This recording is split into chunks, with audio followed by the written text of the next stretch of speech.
you ready?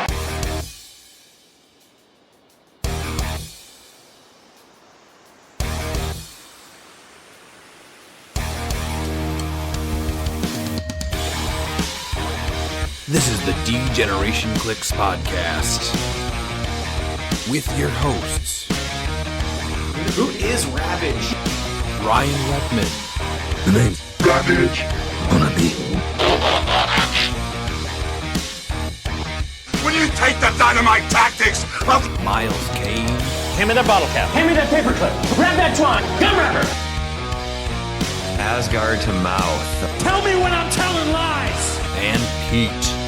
'cause I'm just Pete.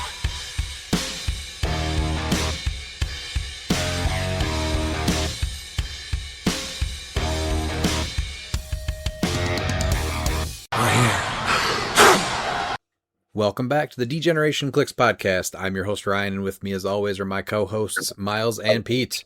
Miles, how are you doing? Doing pretty good. Unfortunately, my audio's going to be crappy because I'm out in the middle of nowhere with no service, so I have to use my phone. So That's okay. I think we can get by. We'll try to get this episode in before your phone dies. but yeah, Pete, how are you doing? put it on Oh, eco mode, on, so we're good. on what mode? Eco mode, Oh, eco mode. battery safe mode. That means no chat GPT then, right? Got to be No, totally yeah, I can't use eco-friendly. GPT. Yeah. Might be a rough one then. It is. Pete, how are you doing? Doing real well. Got to play cliX on Monday. We had a nice little fun 600-point Golden Age game, so it was fun to see people bring older pieces. I got to play against an original Starro, which I've never seen in action, which is really unique. And just continuing to, find everything wrong with your house that you find before you sell it, and just dumping money into the place you're getting rid of. So that's going great. Sounds fun. Who played the Starro? One of our local guys, Dominic. Oh, So the healing on that thing is absolutely ludicrous. that's one of Yeah. my favorite pieces. Yeah, when it first came out, yeah, that piece was crazy in point games. Yeah, Ollie and I had a really fun game. He had a really cool trick with Capwolf that I couldn't let happen more than the times it happened. So the kid's he's got thoughts and he's got plans, but thankfully Vecna was able to carry the day for me there. Yeah, it's been fun to get him or see him more excited about team building. So now he's pretty much building his teams fully, and then I'll just give him a couple of little advice tidbits here and there about just an equipment or some little addition. And it's cool to see him get excited about pieces to play. So he was really excited about his team on Monday also. It was what was the theme? Was it Monster? Animal, actually. Animal, that's right. Yeah, it was Animal. Yeah. So Yeah. yeah, he had a blast playing it. I had quite a few people actually messaging me about Pal World, which that game's been out for over a year, hasn't it been? Was it just like a Yeah, beta? but they won a loss. Yeah, but they also won a lawsuit where a lot of the stuff they were stopped from doing, they can now do. So it's like my son's playing it. That's how I know about it. It's like a totally different game, he said. Oh, okay. I had enough people messaging me about it that it's on Game Pass, so I just downloaded it and I was trying to play it. And you're just in the beginning running around in a loincloth and you're just punching and beating the shit out of these little like sheep and pink cats. And then I just looked it up. It says Pokemon with guns. I'm sold. I haven't gotten to the guns. I only played it for a little bit, Oh, but I was able to upgrade my weapons, right? So you go from just punching the shit out of these little animals to getting a torch, and then you beat it with a torch, and then you set them on fire. And then I also got an axe, and then you're just like chopping it up with the axe. It seemed a little ridiculous. The mechanics where you're walking around were a little bit finicky too. So I ended up just going back to Fortnite with the kids, but it I don't know, it didn't really catch my attention. What were you gonna say, Miles? No, that's all I said. I saw it was Pokemon with guns, and now I want to play it. It's weird. It felt, I don't know, weird to just go up to a little creature and start punching it. So, and then you just got more violent with it. Seeing it get engulfed in flames the more you beat it with a torch was weird. But I did do it multiple times. Of course, yeah. They deserved it. They did. Stupid round sheep. Yeah. I think we're still celebrating Beetlejuice being banned, right? I mean, yeah. One more time, got me feeling so free. We're gonna celebrate. I think we should set some fireworks off for that.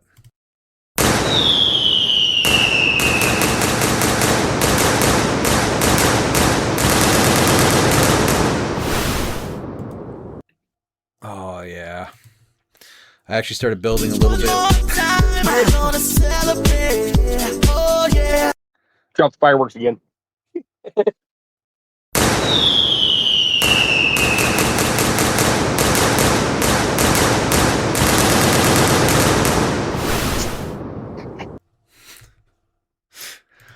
I actually started to freely build today a little bit for the first time, and looking forward to some of the events. And it's weird feeling like there's this wide open pool of figures you can actually pull from again. So it was very nice. But Well, I think I now know how Dobby felt when Draco Malfoy's dad gave him the book with a sock in it. You know, Dobby's free, and now I can use my free actions again.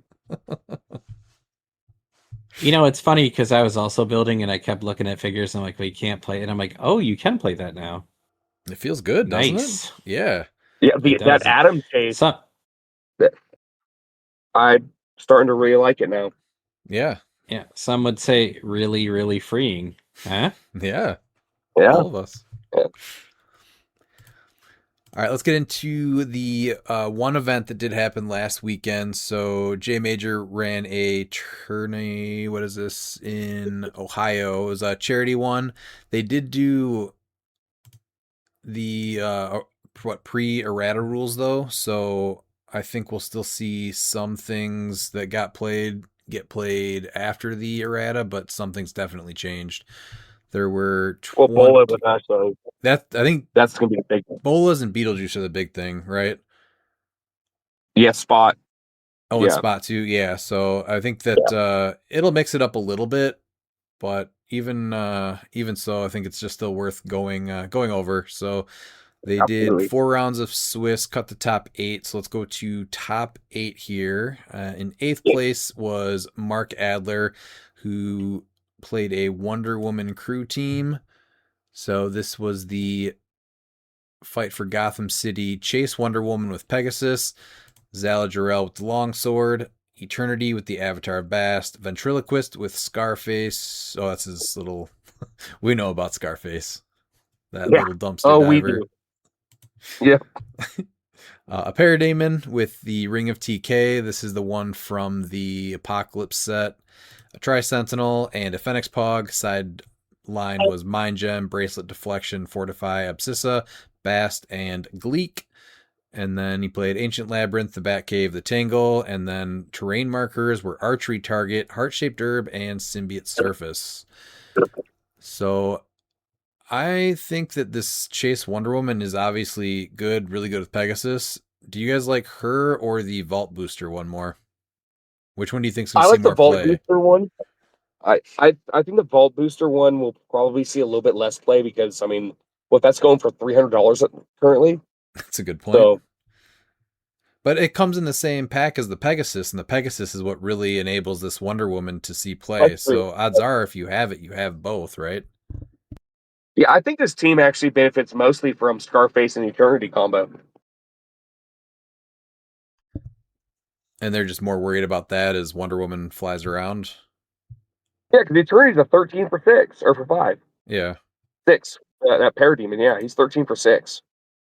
And that's without Perplexes. Right. Yeah.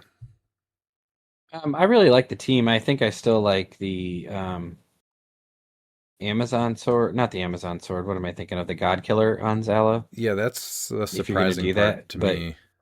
Yeah, bringing over that Wonder Woman's awesome. I played her on Monday.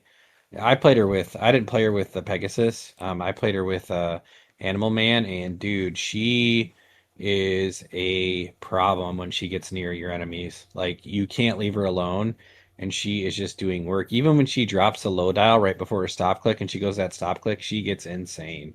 So she's a super cool piece. What did you set I think Animal Man to the most? Mostly invincible, honestly, just to kind of deter people because you can outwit her, right? So just to kind of deter people or making them pick either the rollout or one of the reducers.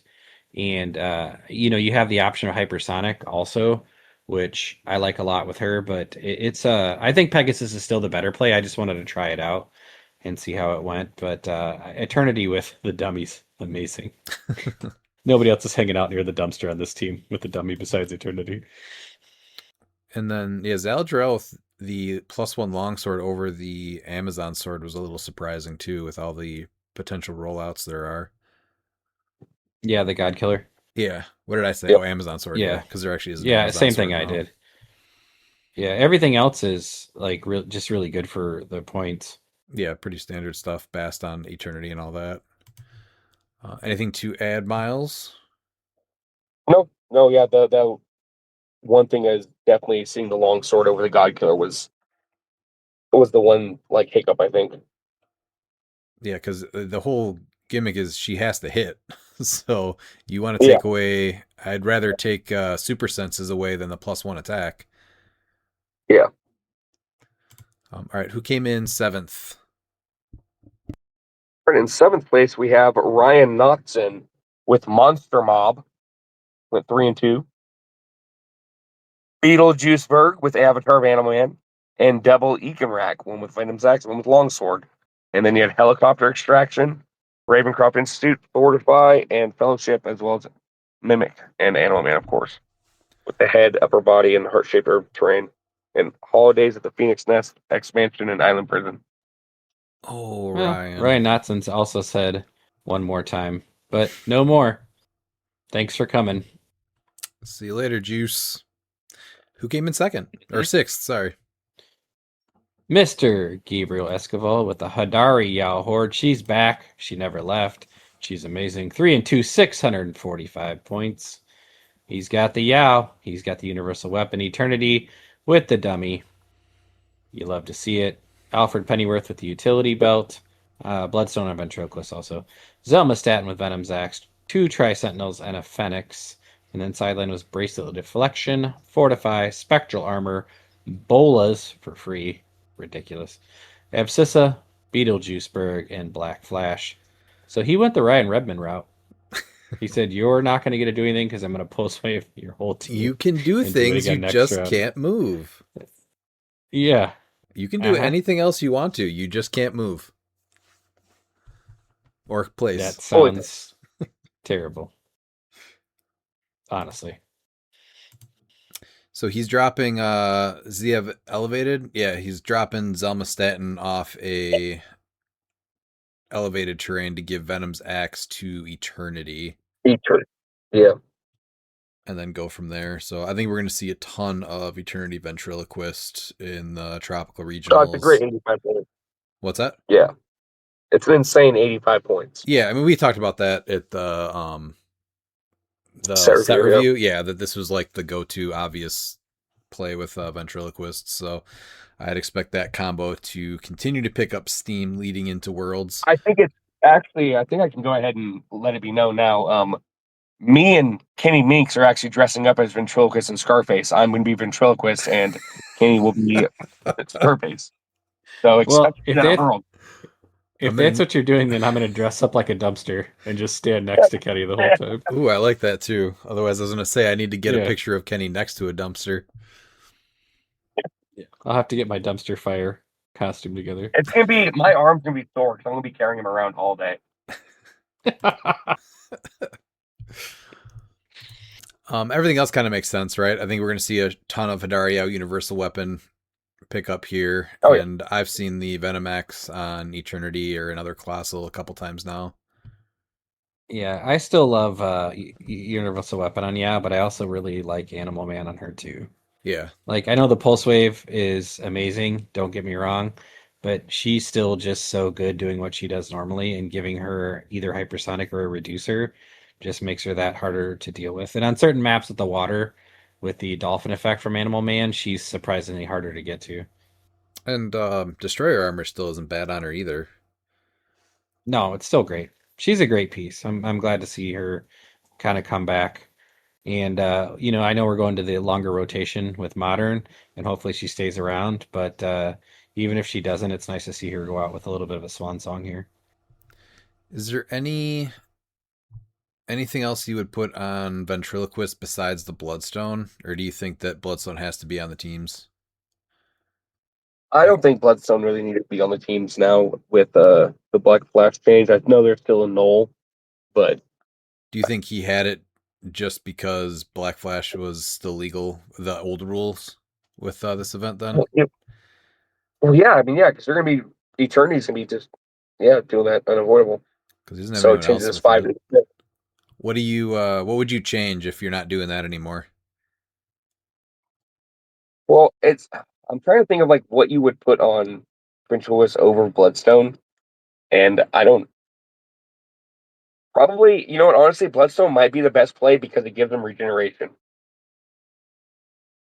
No, I think it is the best play because even though the Black Flash thing has gotten addressed and it should have gotten addressed, I think with the possibility of seeing Null, he that's still super important to keep Null somewhat in check just because he just heals too frequently. Okay. Well, yeah, and being able to regen too, so it just means that you have to like deal with them even more because you're not gonna be able to kill Scarface. And it Yeah. looks like there was only one null at the event. Yeah, that's what it seems. I think Yeah, so. 1 to 3. Do you think then Bloodstone is better than an enhancement or two? Yeah, because you're getting 2 enhancement from Ventriloquist. Well, yeah. So Yeah, that you get two already. Yeah. so 6 instead of 5 damage. I mean, Eternity's either a 13 attack to a 15 attack or +2 defense just with those pieces with him. Mm-hmm. So Yeah. that's a really great pairing. All right, let's go to 5th place. That was Isaac J, Green Lantern Corp Gang. So he played the 055 Green Blue Lantern Hal Jordan with the Blue Lantern ring, Simon Baz, the Legacy card with Venom's Axe, Spot with the Bat Cycle, Ganthet with the Green Lantern ring, Green Lantern Recruit with the Avatar Bast, Copycat, and Phoenix. So he's making Spot a Green Lantern. And then the only one shot on his sideline was Burgle, which is a crazy good one shot. Yeah. Ares, Bast, Gleek. Surprised how many people are bringing Gleek in on the sideline. Guy Gardner and Mimic. So Yeah, it's tough because even if you heal Gleek, all you do is you roll a 6, he's dead.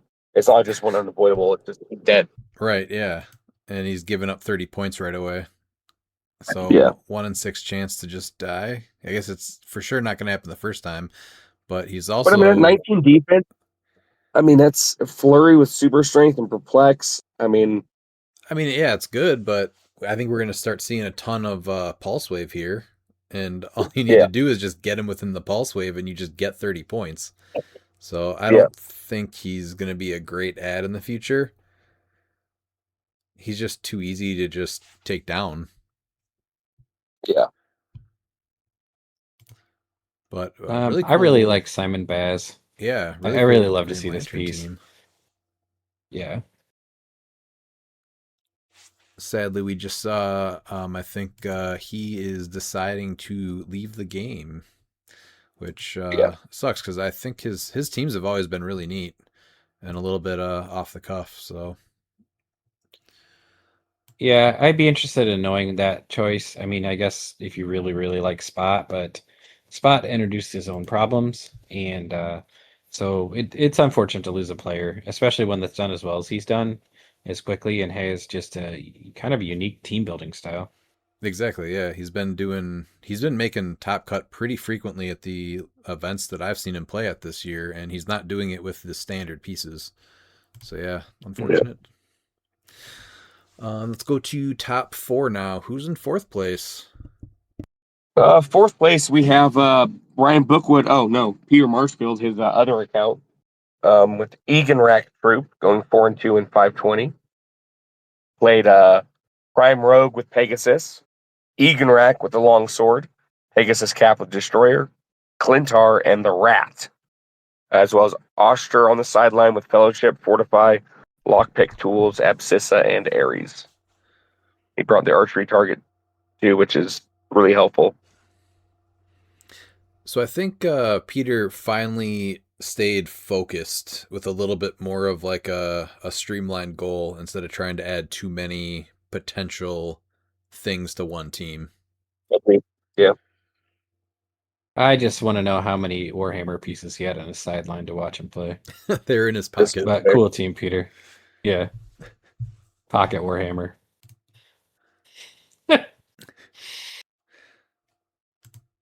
What do you guys think about Pegasus on Rogue?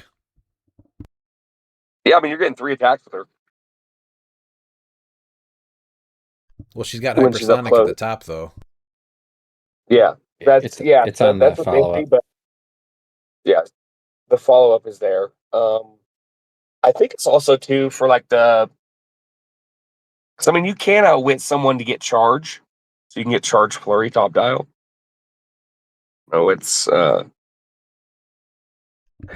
So I know you're also getting the combat reflexes, Yeah. but yeah, it's So top dial, then she's able to just hypersonic up and then take the closest free capital close to get the flurry, and then up close she's going to be a 21 defense then.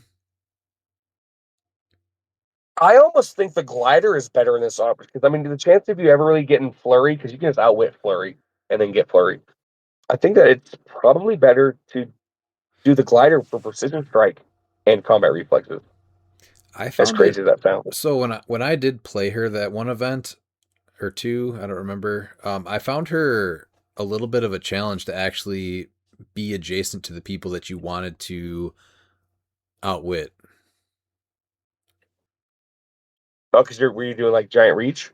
Yeah, usually, I guess maybe that's why it was more giant reach, or you knocked him back after you hypersonicked in. So it made more sense to outwit something before she attacked if you had the line of fire versus try to attack first, either getting rid of a rollout or a reducer or something like that. So I do actually really like the Pegasus on her.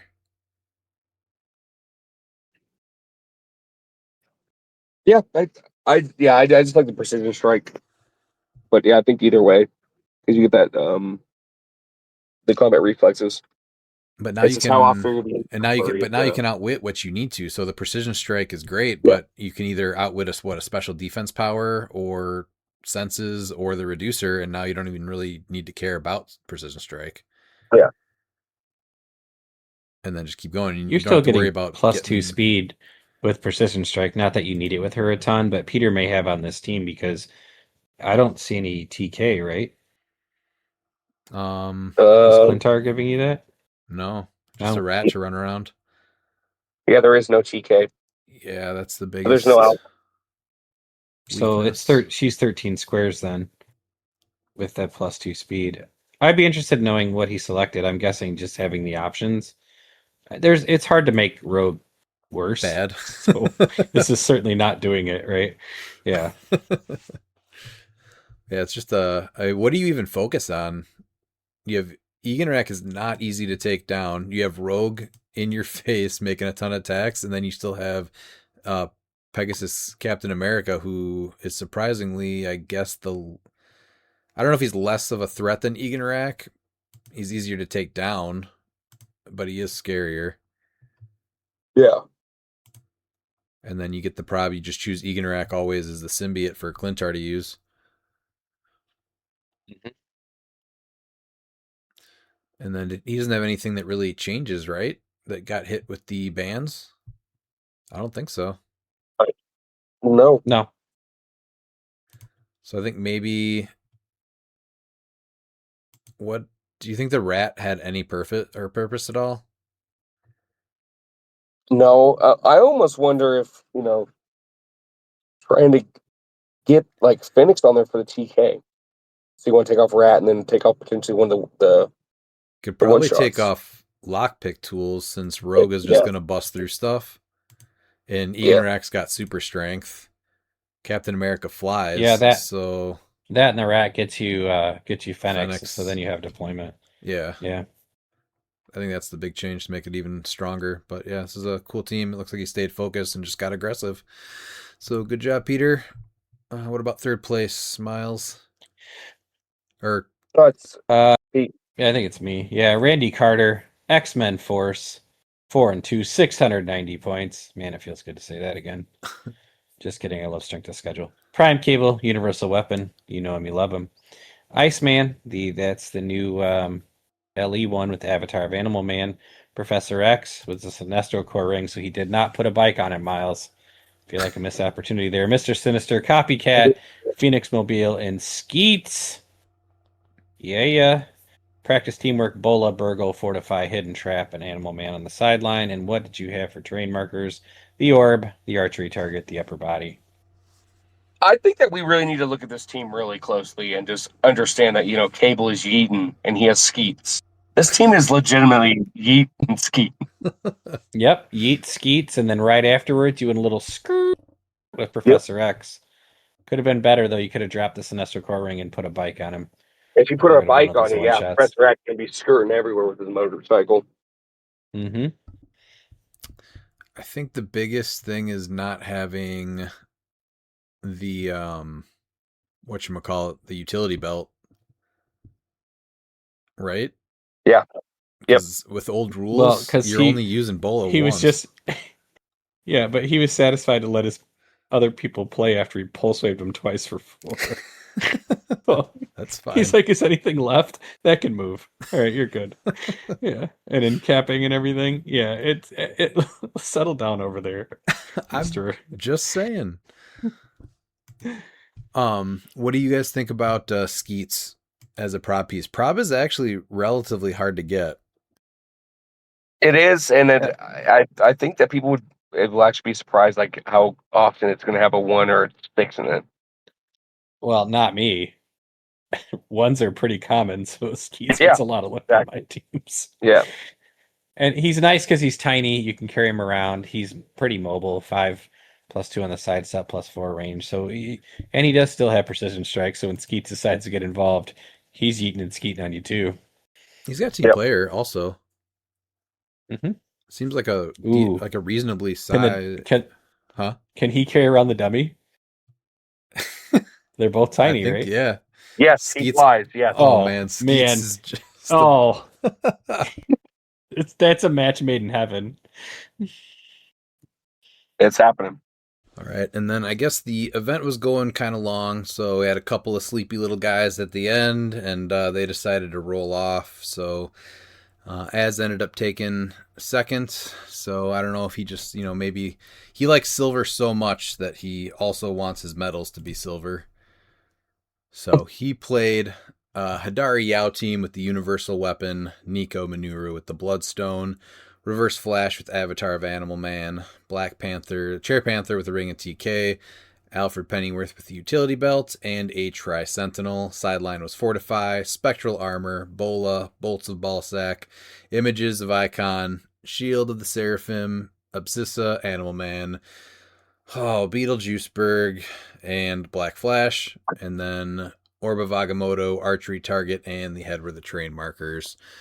So a couple things. What's the big thing that's going away is the Bola, right? With the Hidari Yao Universal Weapon. Other than that, I think the rest of the stuff is all as is. Yes. Well, I don't know if you heard this, Redmond, but Beetlejuiceberg is also gone. Oh, yes. So his sideline would be a little bit different, too. Hit the drop, Miles. Hit the drop. I know. I'm getting ready.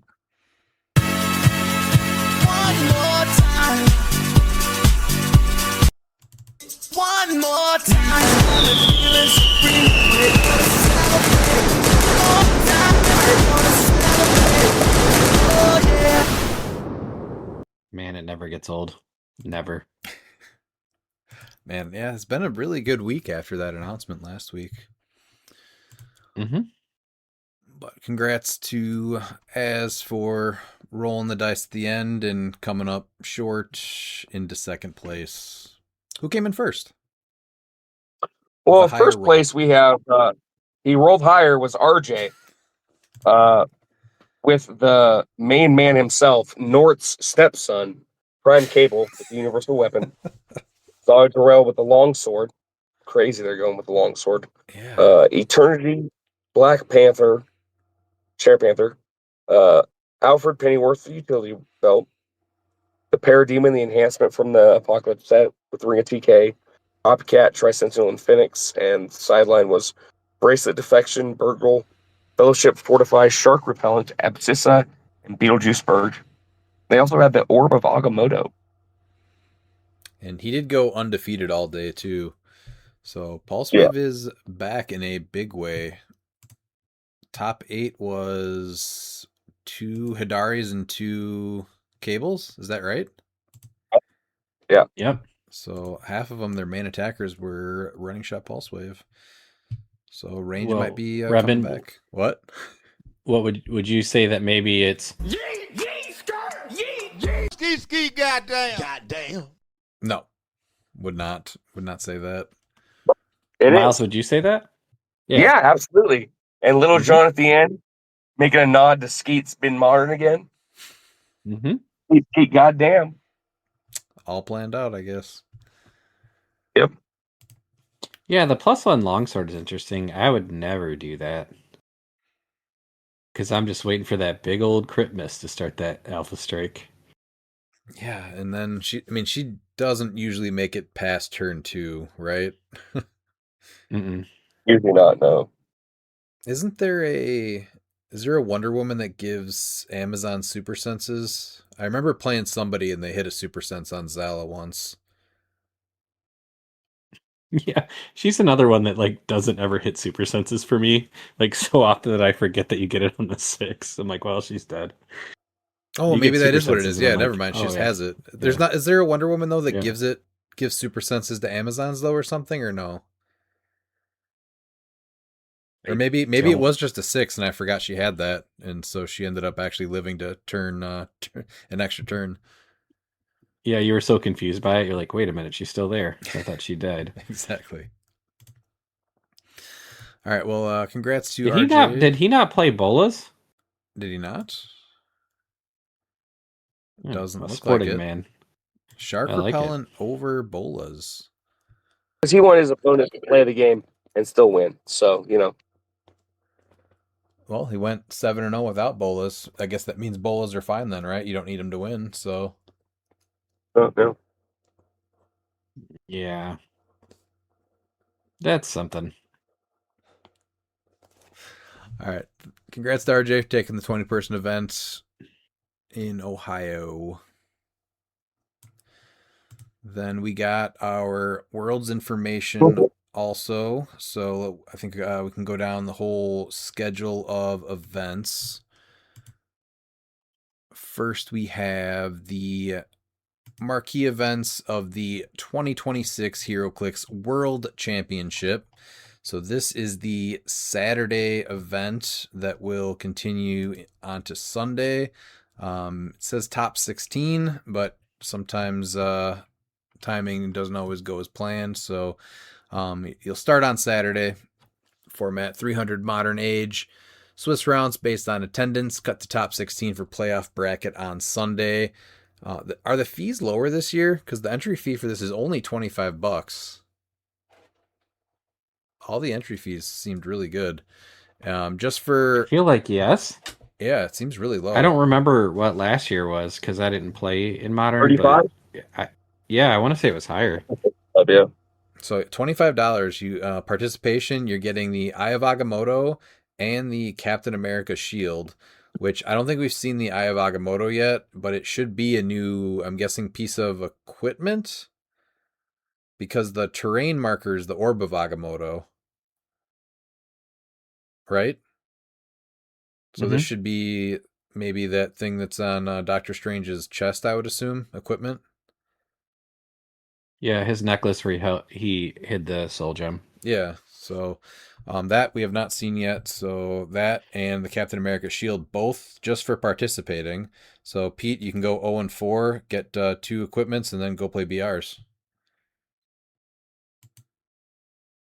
Yeah, that's true. Or I could just, yeah. You know what? That's a nice little option for me. Thank you. Yeah, absolutely. Mhm. Then, if you manage to get top 32, you get the DC HeroClix Steel, Kinetic Hammer, Atlantean Warrior, the Ebony Blade, which we have not has not been released yet. We have seen it, but not Black Knights. Black Knights in top 16. Okay, a Black Panther Chase Booster and a Deadpool Weapon X Chase Booster. Top 16 will receive all of the top 32. All of this is cumulative. And they also will get Black Knight, again, not yet released. Guardsman, that we just saw released for the first time in Canada. Venom King in Black, which we just saw is going to be debuting. And I think this is one of the cards we saw, right? We saw the Yes. King in Black card, Yeah. and then also America Chavez. We just saw her sculpt, though. I don't think we saw her card. No, we saw was it Angar, the Screamer? Yes, that was that one. Yeah, Okay. and here's a little bit of breaking news. America Chavez will actually be 2 LEs, one without her leg, and the leg is a separate equipment piece. Also comes with the star. She can teleport across the map as long as you leave her leg in your starting area. It's Yeah. an equipment. That's all right. Also, top 16 is getting a Collector's Trove Chase Booster and DC HeroClix Fight for Gotham City Vault Booster. Top 8 gets all of that, plus the Doctor Strange that is debuting at the CCO Tropical Regionals. The Symbiote Dragon, which that thing is amazing. We debuted that on our YouTube channel. You can check it out there. The Black Cat LE, which I thought this thing was actually really cool too. Dial H got to preview that. Dungeons and Dragons Red Dragon Horde, that's another purchasable. The X-Men 97 Chase Booster and a Lantern Legacy Chase Booster. Top 4 is going to get Sentinel Buster Iron Man, which that thing's going for $120. Venom Galactus, which is $100. And a Thunderbolts Chase Booster, which Thunderbolts I think should be out and legal for Worlds, right? Because that's supposed to be released in September. No, I think that's for the team sealed. I don't think it's going to be legal for this.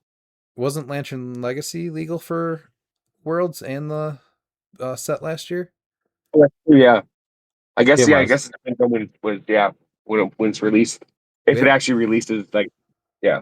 Yeah, we have. I don't think they've updated the win with a release date for it yet. But if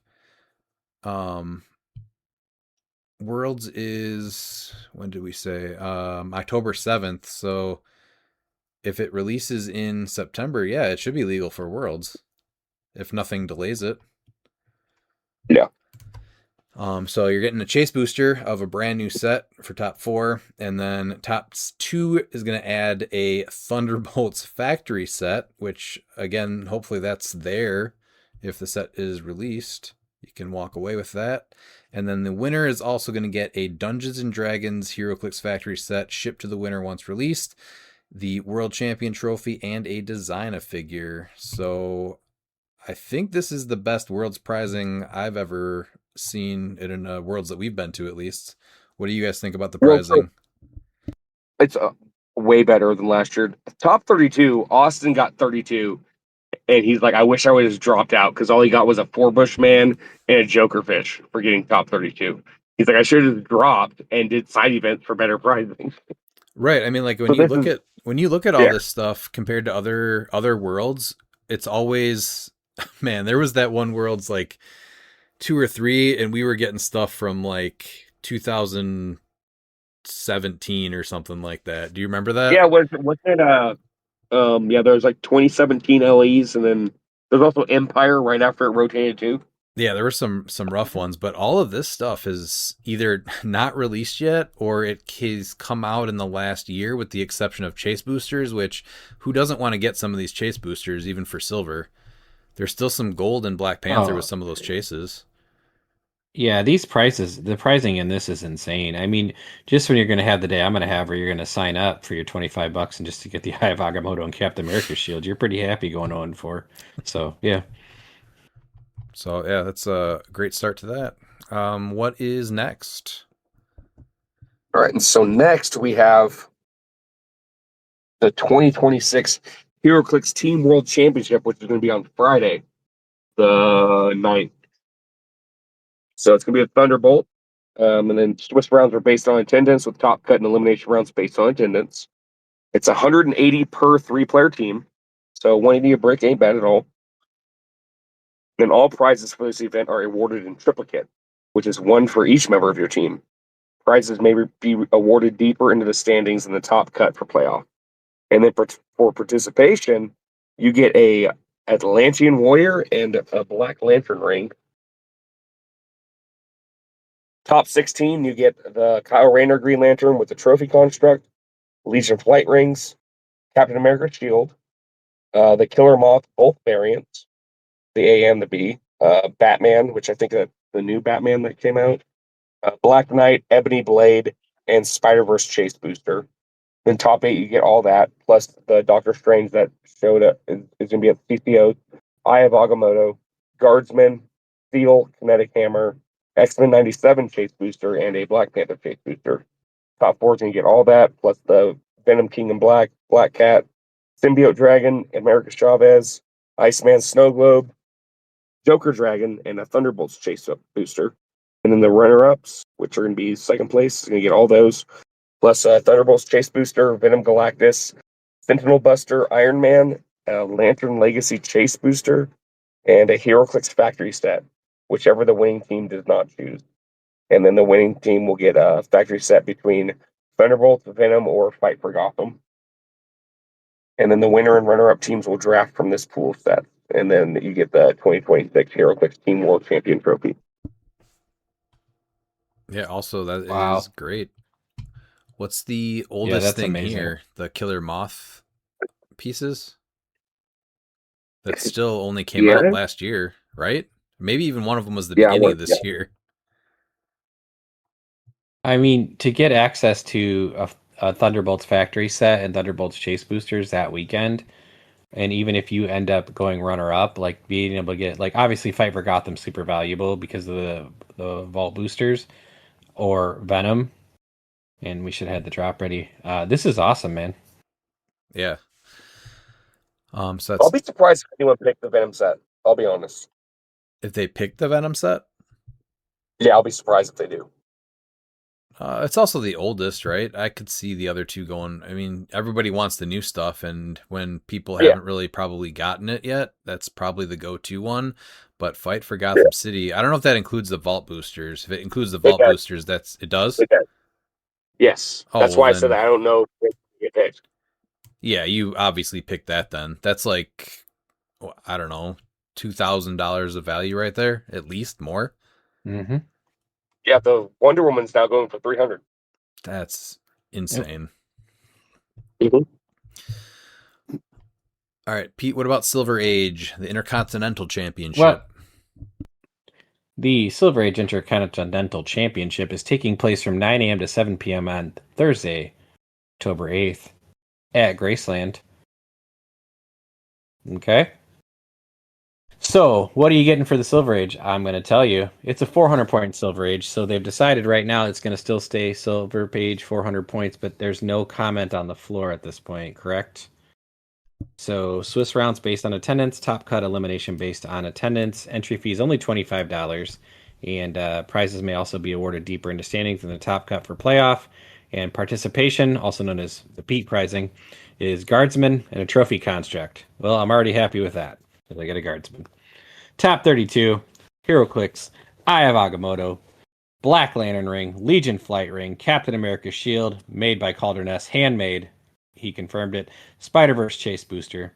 Top 16 gives you all top 32 prizes, plus you get a Black Knight, a Steel, a Kinetic Hammer, both Killer Moths, a Fellowship one-shot, a Deadpool Weapon X Chase booster, and a Next Phase Chase booster. Oh, excuse me, Next Phase booster brick. I apologize. Top 8, you get all top 32, all top 16, Ebony Blade, you get a Venom King in Black, Atlantean Warrior, Batman Team Up Chase and Prime set. That's pretty cool. X-Men 97 Chase Booster and Collector Tropes Chase Booster. Top 4, you get all the previous pricing. The new Doctor Strange, the Black Cat, Iceman, Snow Globe, America Chavez, her leg is optional.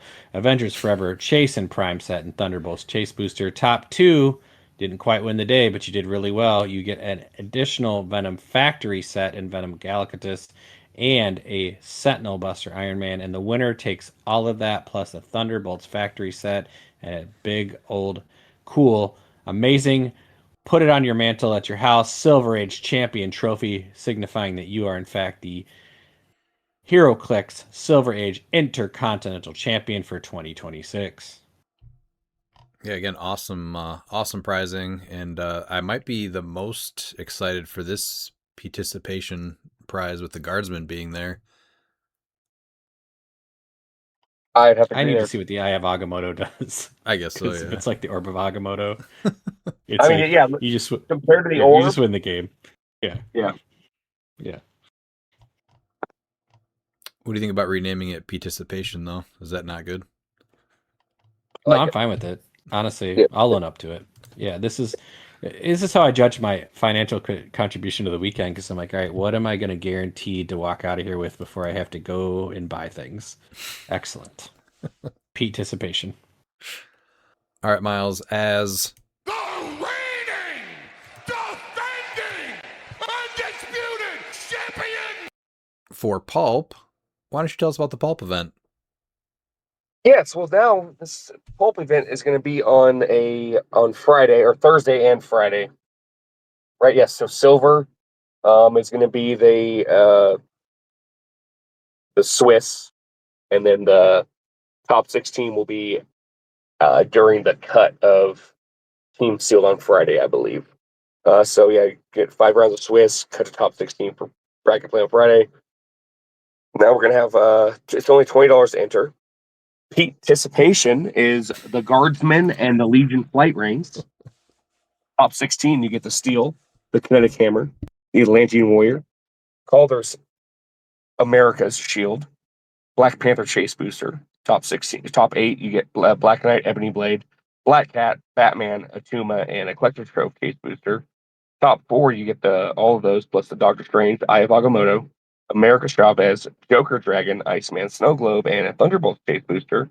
The runner-up will receive all of those plus a Venom Factory set, and the winner will receive a Fight for Gotham City Factory set and a Pulp World Champion trophy.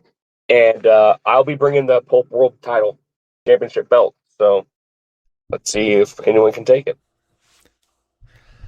So it's probably going to take a little bit to go over, but for the first time, I think Pulp is actually interesting. It's getting a full overhaul with the rules and what's legal and all that. So we'll focus on that in another episode as we get closer to Worlds and we start prepping for Worlds.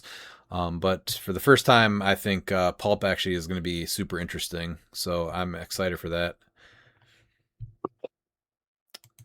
Pete, what about the Sunday event? If you're not completely exhausted from your HeroClix weekend, eating copious amounts of barbecue, and you say to yourself on Sunday, on the way out of town, on the way to the airport, on the way back to the Airbnb, on the way back to Graceland, I need a little chaos in my life. Well, they're there for you. You get the 2026 Chaos Cube. It happens on Sunday, 10/11, and it is set up from 10 a.m. to 2 p.m., so it is a 4-hour event. So players will receive 2 custom-built boosters and build a 300-point constructed team. Booster contents will be made up of an assortment of figures from the factory sets listed below. Boosters will contain at least 1 super rare, and in some cases a lot more, some of which you might not see in a standard booster.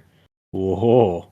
Marvel HeroClix Wheels of Vengeance, Marvel Studios Next Phase, Deadpool Weapon X, Black Panther, Collector's Trove Spider-Verse, Smash and Destroy X-Men 97, Strange Tales Venom, and 2 DC sets, Lantern Legacy, Fight for Gotham, 4 rounds of Swiss, prizes based on win-loss record. Entry fee is $50, but the pricing goes as follows. If you go 4-0 record, you get a Venom Chase Booster, and all 3-in-1 pricing. The 3-in-1 record gives you a choice of debut 2026 prize promo while supplies last.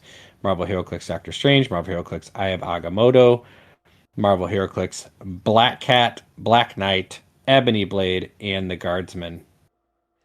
Now, Pete, is somebody that frequently pulls 2 silver tab rares in any sealed event, how excited are you to potentially be playing in a sealed event where the worst you can pull is 2 super rares? Honestly, I'm getting a little emotional here, getting a little choked up. The only thing I would do for this event is just I would call it the Kid Chaos Cube and make Ollie the official sponsor. Well, it says interesting. It says some of which you might not see in standard booster. Does that mean that we can get like a, I don't know, an Infinite just blow up? So How is that interesting. part worded? A lot more. Some of which you might not see in a standard booster.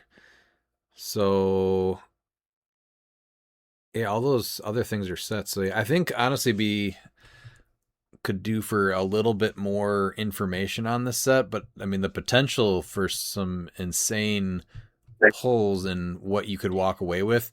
The entry fee might sound like a lot for $50, but it seems like the promise is there. I mean, it's super rare. How many times?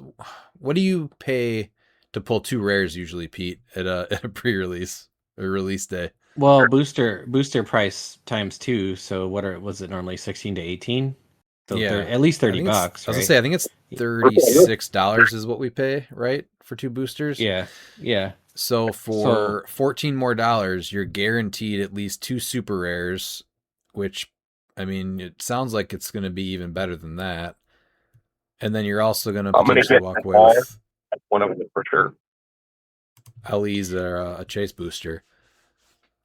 I love this idea, and if they execute it really well, this is something that could have a ton of promise in the future. Because, I mean, if you're lucky enough and skilled enough to make top 16 on modern, that's awesome. But the final day of event is kind of everybody winding down, and this is something for people that are just kind of waiting for their buddies for the ride home or everything else to like do something super interesting. So I'm honestly $50 for 2 super rares and a chance to add a lot of other stuff. It sounds perfectly fine to me. I just hope when they build these that they are as balanced as this seems to indicate they will be. Because these are all factory sets. So you're talking about one of everything. So when you're breaking up bricks and cases, you're talking about 1 or 2 chases, 1 or 2 primes. And this is the entire set that's getting broken up into bricks now, or in boosters. So I don't. If you like sealed, this is like at least a guaranteed you're not unhappy with your pulls, right? Right. Because you're getting at least 2 super rares and potentially something better. So if Yeah. you're a big sealed player, this is awesome. And there's only 3 sets that are silver legal. The rest of the stuff is going to see at least another year in modern. So you're potentially pulling chases that are still going to carry their worth over with modern pricing. Yeah, if you get one chase from any of the modern sets, you're pretty much covered on the $50 price. I do not envy the people that have to pack these, though. No. That sounds like a task. So it sounds like, okay, some of which you might not see in a standard booster. I think it's probably going to be specifically for a Fight for Gotham, the Vault booster. You could see vault Probably. boosters or maybe chase boosters, right? Because we're looking at Black Panther, But there's some factory Deadpool stuff. Weapon X. Collector's Yeah, Trove. Yeah. Yeah, all that Trove. stuff from chase boosters.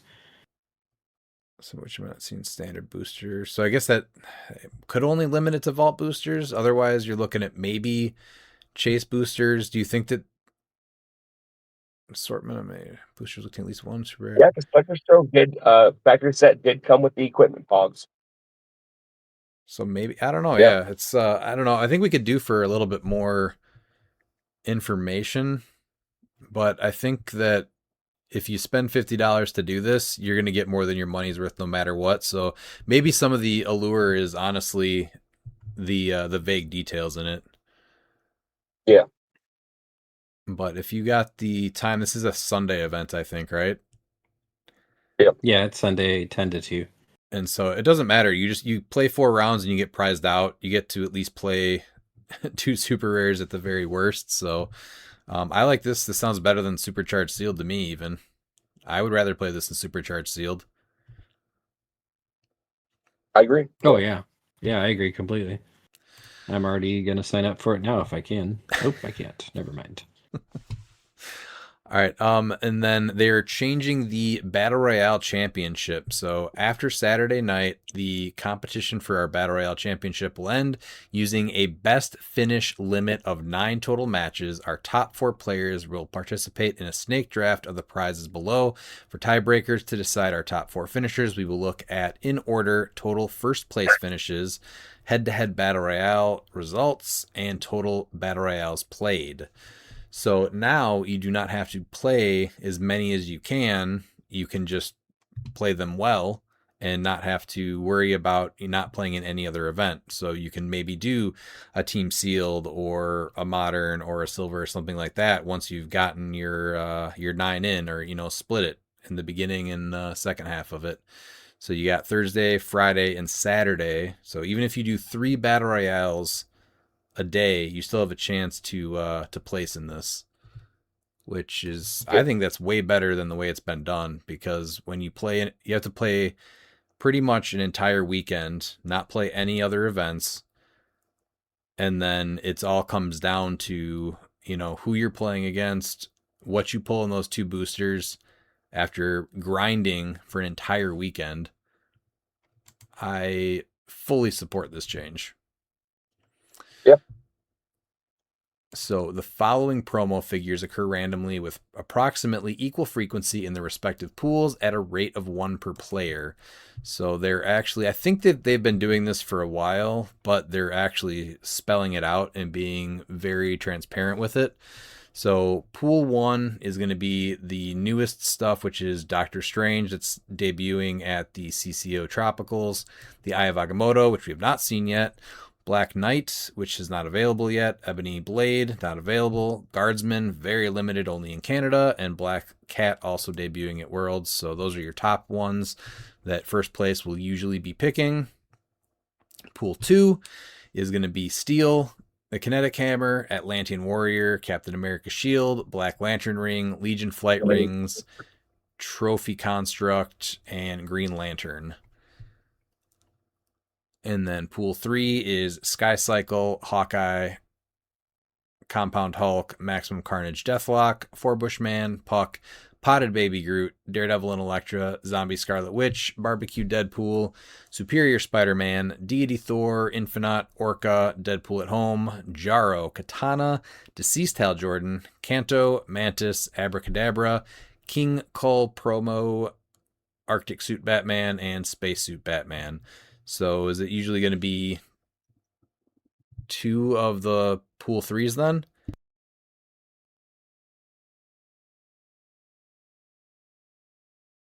Probably. Not necessarily, though. Well, usually they only put 1 of the best on there, right? I guess I've noticed too, though, that they scale better, I think, as the weeks go on, right? As the days go on. It says 1 from pool 1, 1 from pool 2, and 2 from pool 3. Oh, why am I not seeing that? Where are you seeing that? For the Battle Royal, the prizes. All I'm seeing If you go to Marvel Heroes, oh, once you go down into the actual... Yeah, you got to go into the Battle Royals. So they have 3 different kinds of Battle Royals. Okay, hold on then. Let's go to... Well, they have 2 kinds in that championship. Yeah. Oh, okay, yeah, that explains it then. Okay, so they have your standard Battle Royale, which is, it looks like just going to be Thunderbolts, where in the past I think you've been able to sign up for different ones. Last year was Lantern Legacy or Smash and Destroy, I think, right? So this year it's only going to be Thunderbolts. I was able to get a single Battle Royal in. You did not? No, I didn't have time. Oh. Because last year they weren't running it all day like they used to. It stopped running pretty early. Well, that's a good point. I think they are running these later this year too.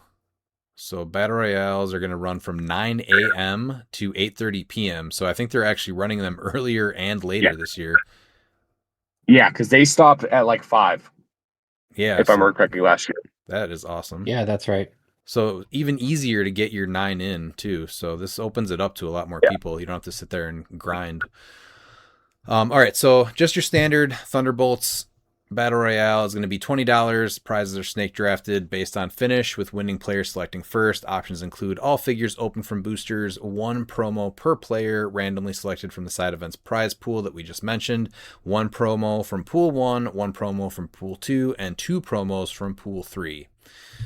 Then you also have the Vault Booster Battle Royales. So again, with Thunderbolts, but now the Vault Boosters from Gotham City are going to be opened and added to the pool to be drafted. So I guess they're breaking up 1 Vault Booster, which for an extra $5, that seems incredibly worth it. You can get a Pegasus for $5 extra. That seems great. And then we already said the Battle Royale champion is changing. So is there any other information here? Let's just go over it again.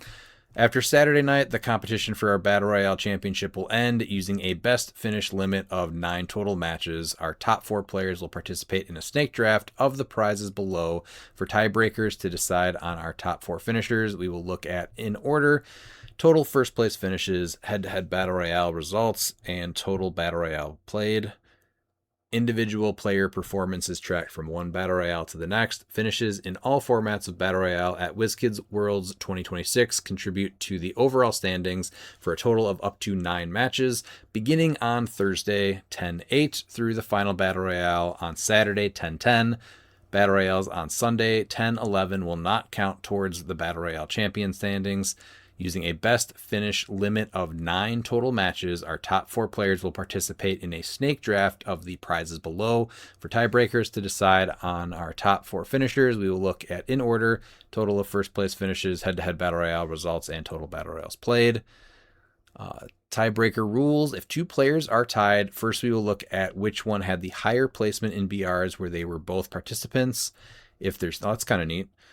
If they're still tied, next we will look at which player's placements had the total biggest gap. Coming in first when the other player comes in fourth is better than coming in first when they come in second.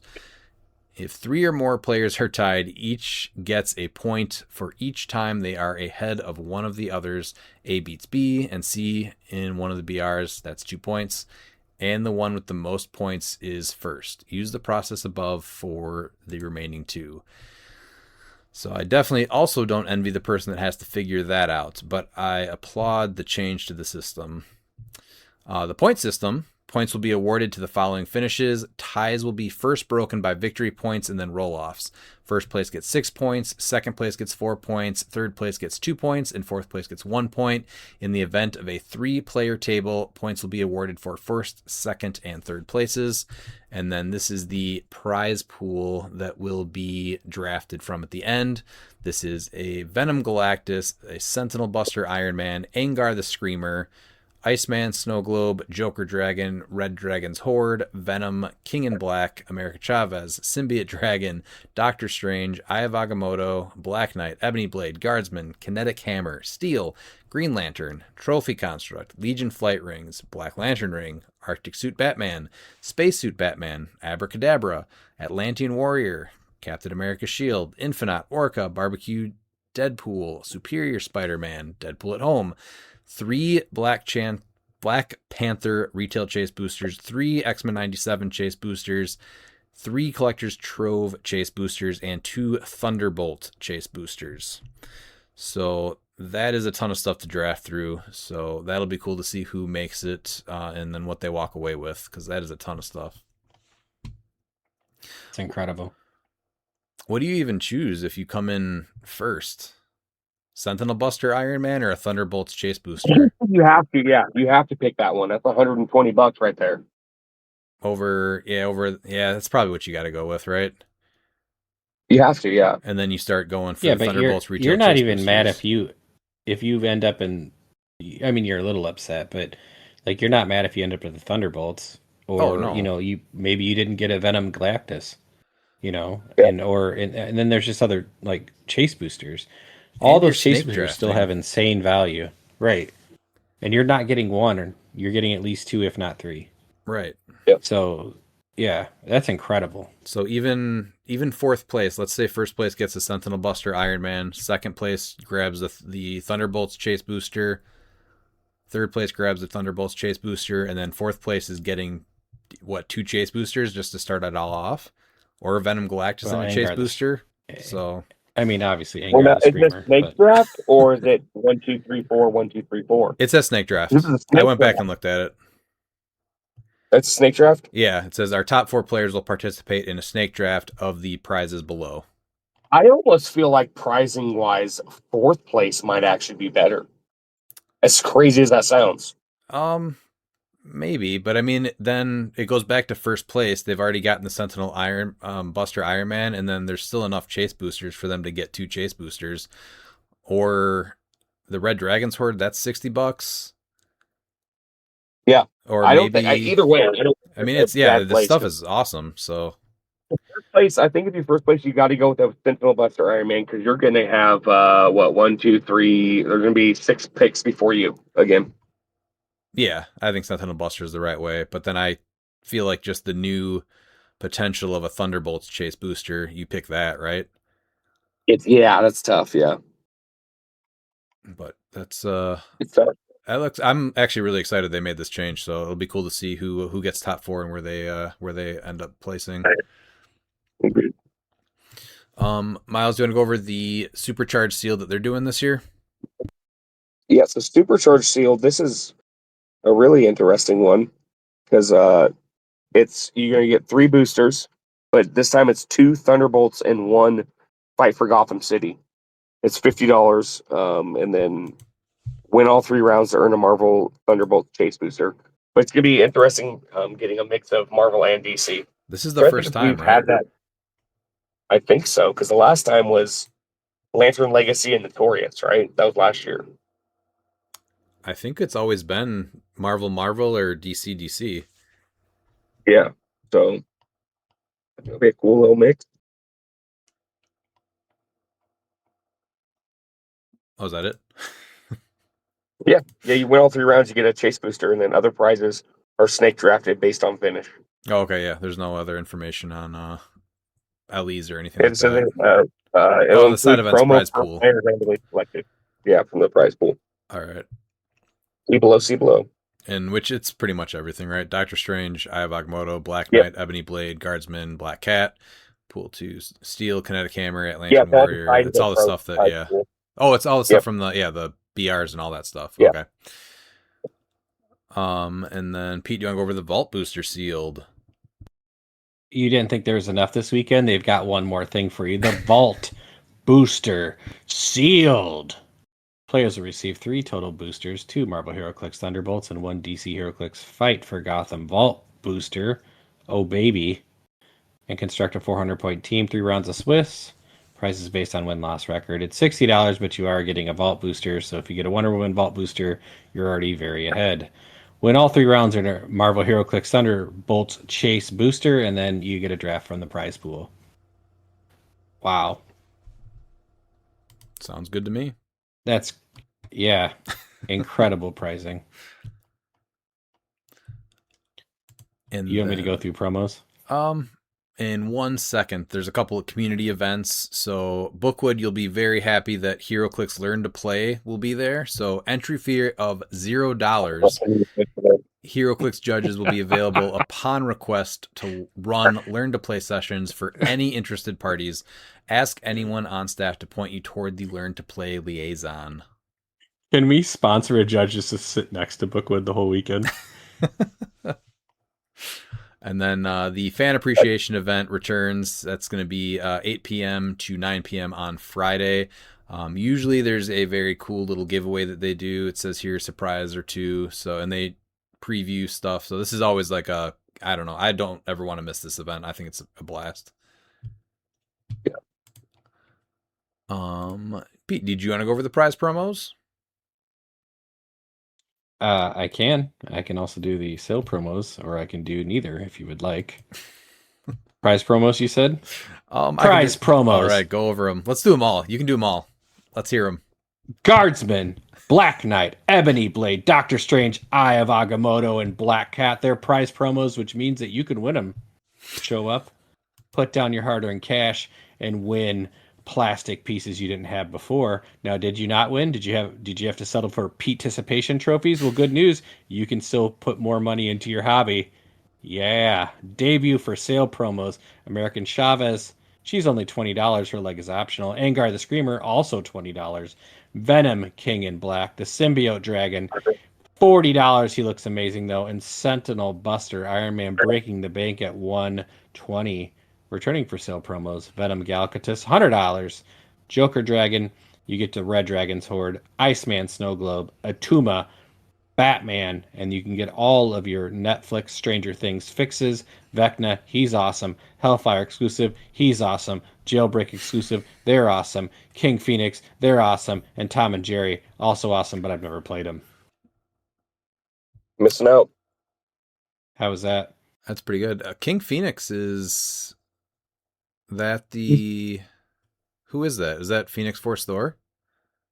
I'm assuming that's who that is for $20. And he's been incredibly hard to get. He's going for what, like $70? Is he up to 100? Has he sold that high?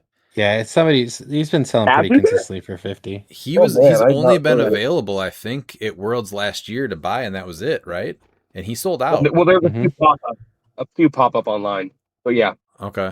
Yeah. But I've seen him go pretty expensive. The lowest I think I've seen him recently is 50.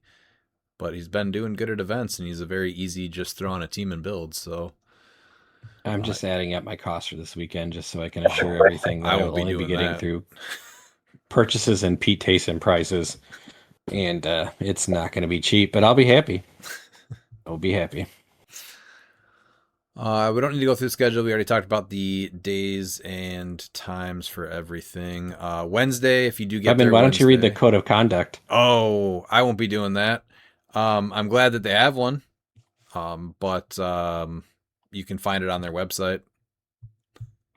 Oh, They definitely you can download it. So yeah, I recommend everyone downloading it. It's definitely good they have it. I think we covered the schedule. Yeah, it's pretty much everything. The times and everything you can check out. We talked about the days of the events that are just happening once over the weekend. Otherwise, everything else will be happening pretty much every day except Sundays, only regular Battle Royales. Otherwise, you got your Supercharged Sealed, Vault Boosters, Sealed Battle Royales, and Vault Booster Battle Royales going on every other day. So, why am I so excited for Chaos Cube? What's wrong with me? It should be good. It's 10 a.m. to 2 p.m. on Sunday. So I think we usually leave about 2 p.m. anyway, so we can probably do that, right, Pete? Take off, get home around 10-ish? Yeah, actually, so for the first time ever, I took Monday off, and they were not happy about it. But you know what? They're going to have to live with my choices. So. All right, well, I think that wraps... Yeah, I don't plan to leave it till Monday anyway. Yeah, you always leave Monday, don't you? Or early? Yeah, the difference in flights is usually, it's pretty big. You get a decent little discount for flights. I prefer to leave the day after because it's so much less stressful that final day. So yeah, it'll be nice to just take off after Chaos Cube. Mm-hmm. All right, I think that's everything for Worlds, though, right? You can pre-register now, and I believe you can also pre-buy the Canalese too, which should streamline stuff. Every year, Worlds has gotten so much smoother. Versus Pete, how many times have you been to Worlds now? This will be your third. This will be my fourth. Fourth, I want to say. We went in our it's first gotten better. one. It's gotten better every year. 2022, I think, right? So you would have been 23, 24, 25, and this is maybe 26. Yeah, so fourth. Okay. Yeah, because 24 was my first one. Okay. Yeah. 2022 was a nightmare, and it's gotten significantly better, and it was amazing last year, and it looks like this should even be smoother. HC units obviously help streamline this a lot, but doing the online registration beforehand, this should be nice and smooth. Register for everything you can beforehand. It'll just save you time. Yeah. Where you can just really relax and enjoy yourself. Wise words. All right. Well, let's get to it. You've got questions. We've got answers. Your ass better call somebody! All right. Well, I do need to make a blanket statement first. Now that it's been announced that I'm on the Silver Committee, I personally will not be able to answer some things. If you've listened to us for a little bit, though, you'll know where we all stand with how Silver has been and why we love it. But Miles and Pete can still share their opinions openly, and all of us are always still interested in your thoughts on Silver. So definitely still keep the questions and feedback coming. First, before we start, I do want to say congratulations on making the Silver Committee. Well, thanks, Pete. I'm definitely excited to have a. Now, oh, God damn it! Was it you or was it another Ryan Redmond? Because the last name was spelled incorrectly for a little bit of time. It was fixed. There are now two So they N's. replaced the first Redman with Redmond. Mm-hmm. It was fixed. It's He all wasn't the fixed. first one. Stop it. No, I like to think that you replaced Ryan Repman, the original voice. That was my alias for many years. And then, they'd go looking for him. You'd be like, it's a different spelling. Yeah, it's totally not him. Yeah. Well, I'm going to move on to the first question, which is Joseph Alger. So, would the best two options for support is either Ace and Orb or Nico and Orb? With Ace Outwit through Safeguard is awesome, but Nico's Perplex Outwit and Choose a Power plus 3 free one-shots is very supportive for characters like Chase Wonder Woman.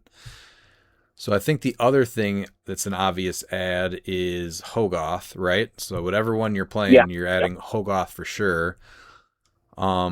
Personally, I like Nico more, but I feel like Ace is the better call because it shuts down either the other Ace or the other Nico.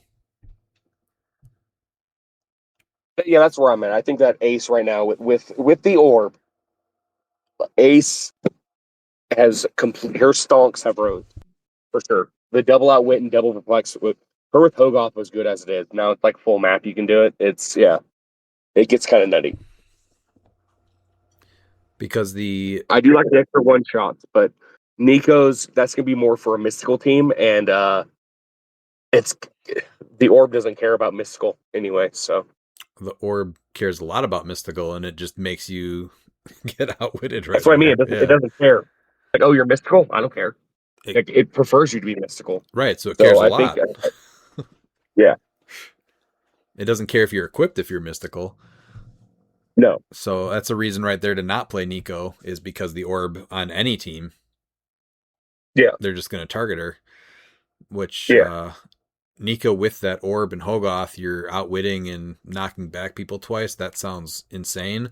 But Ace just shuts it all down. And because I think that it's going to be the number one tactic going into both the Tropicals and Worlds, Ace just shutting down another person doing it with either Ace or Nico seems like the better play. Yeah, and then at first, it was kind of rough playing Ace because you're like, okay, dang, I only get one outwit. But now with Hogarth, you're able to get two outwits, and then you're able to do it full map. It's a no-brainer that I think Ace is the play. And it's as much as Nico's myself. Yeah, because it's going to be on every other team too. So what's the worst case scenario? Somebody else plays Ace and nobody can outwit through the Orb, and everyone can then just play. Yeah. Pete, what about you? Yeah, I think you're going to see a lot of Ace on Ace, honestly, which is going to kind of negate both of them. But if you're going to play either one, it sounds crazy to say start building your team with these 65 points, but start building your team with these 65 points. And either decide, do you want the one shots from Nico, or do you want to just shut down opposing aces and opposing outwits with Ace? Well, because also, if not, it's just disgusting. Yeah. Null, she can then outwit Null. She can outwit the stop clicks. Yeah, it's So she really, she does have barrier. Ace has barrier too, but I mean Null basically and nukes TK. her. Well, they both do. Yeah, they're both great support pieces, and I love Nico. But and Nico sticks around for a little bit more. She can pick whatever power she wants, but Ace gives you Perplex, TK and barrier all in one also. Yeah. So I mean you can make an argument for playing either of them, but the Orb just changes the math on what you can actually do. I agree. Let's go to Joe Ruffing. I'm sure all the characters that are playable now that they can reliably use freeze will get covered. Oh yeah, we got some plans for that. How about the opposite?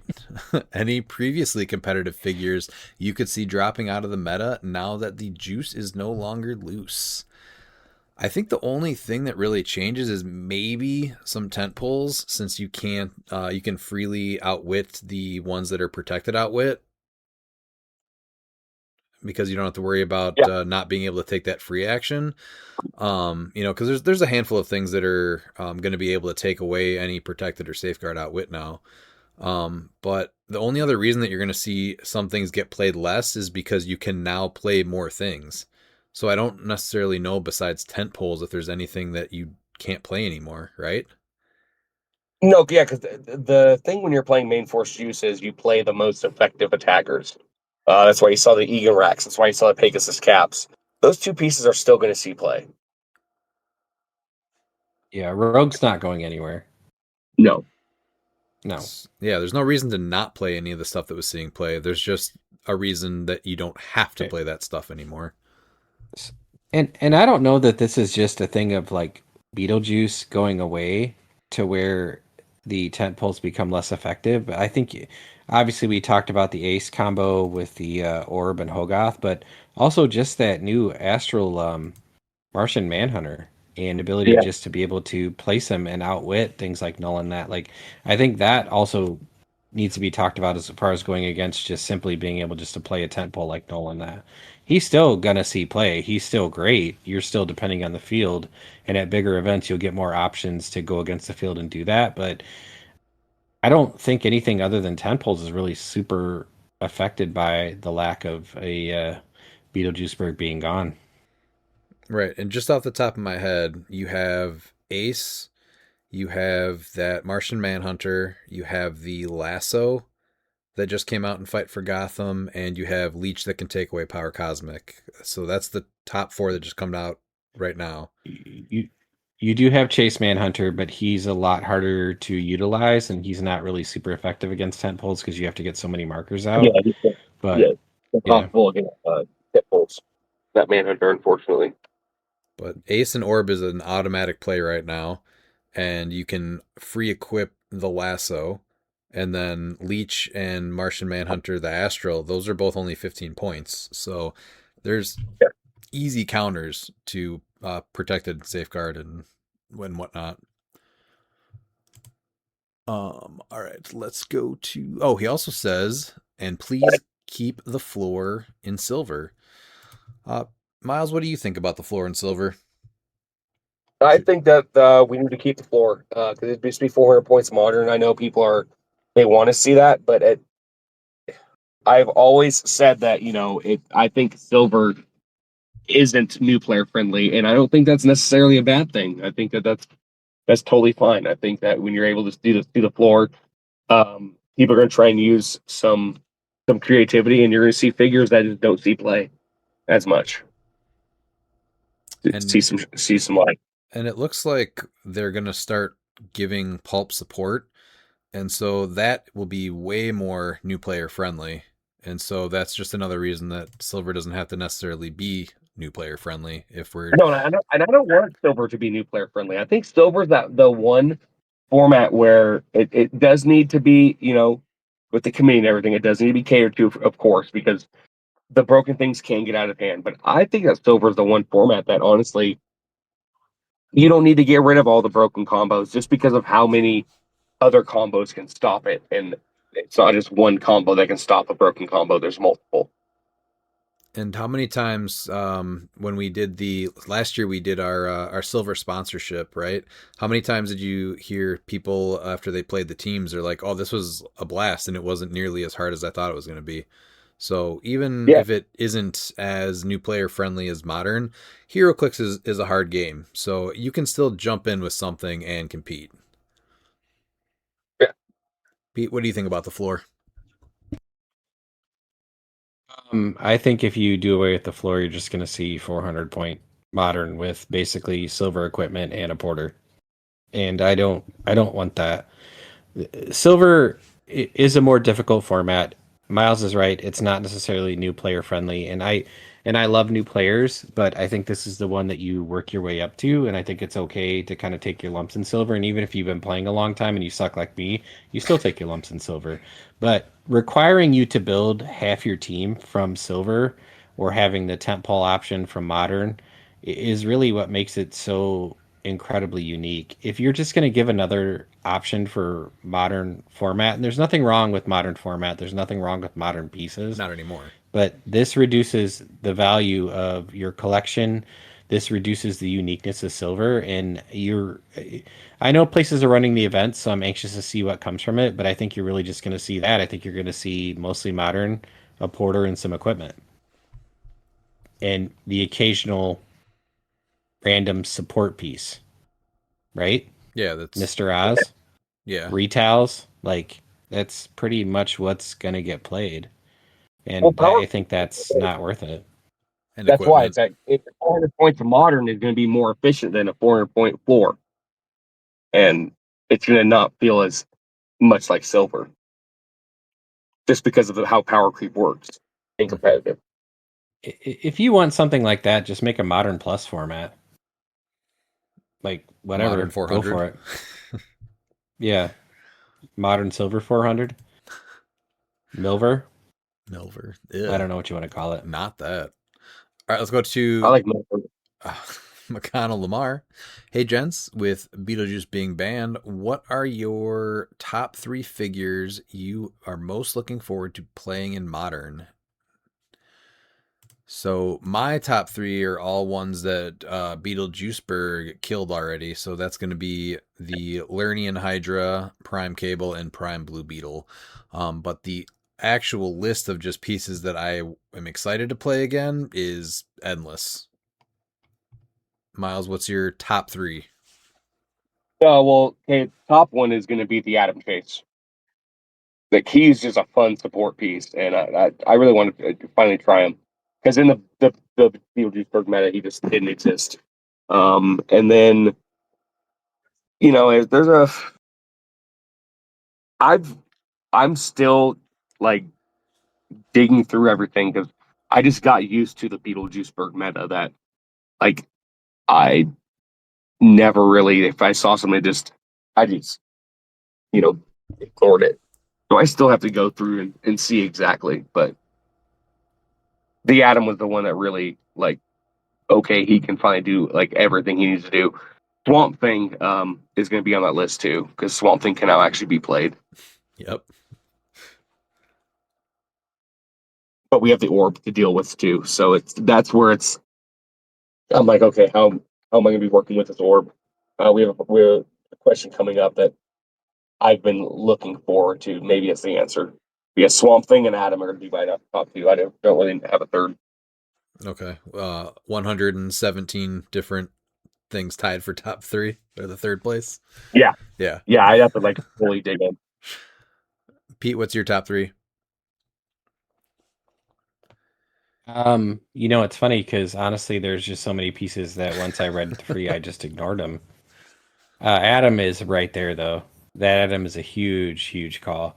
Like I was so happy when I pulled him, but we play a lot of Silver and Golden Age around here, and we play the monthly. So the Adam is one of those pieces that I have yet to field, but you can't play it in Modern with Beetlejuice around. Like it just was a wasted 50 points. So I think that one's a huge one.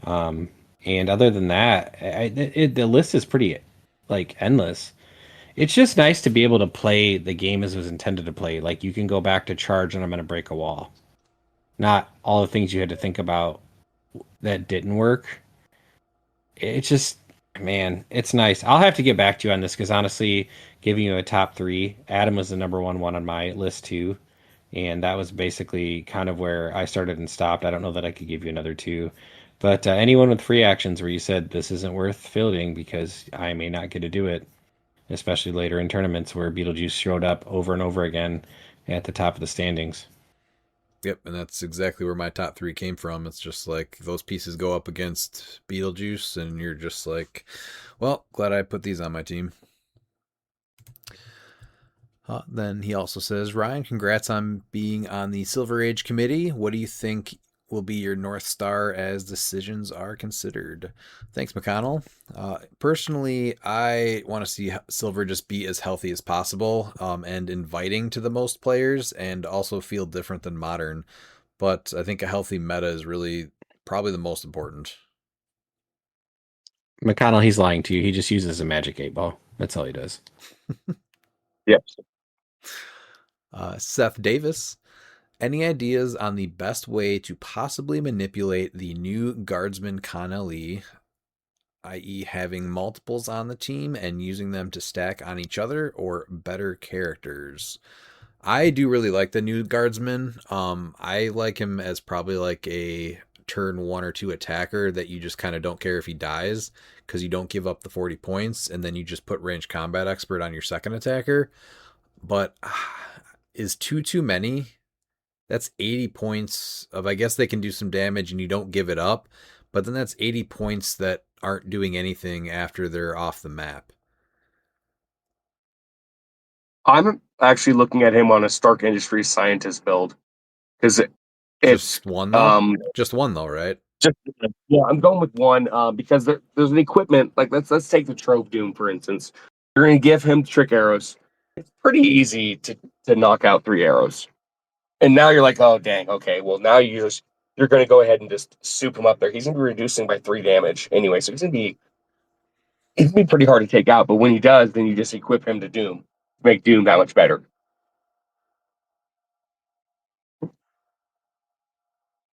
So you're saying still just one and then you're using it on range combat expert, right?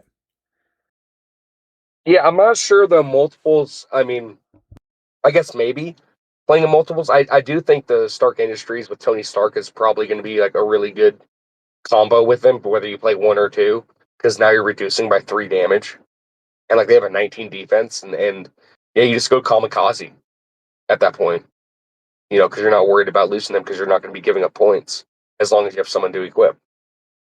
I love they don't give up points, but I'm just afraid that you are losing too many points of not being able to put it into more support or another attacker. Because Yeah, that's realistically, why I you're like. getting one attack with these things, and then they're turning into equipment that's 10 points. And that also Yeah, means that that's you're why I not like playing equipping secondary. whatever you want to put it on. That also means that you're not equipping them in the first place, right?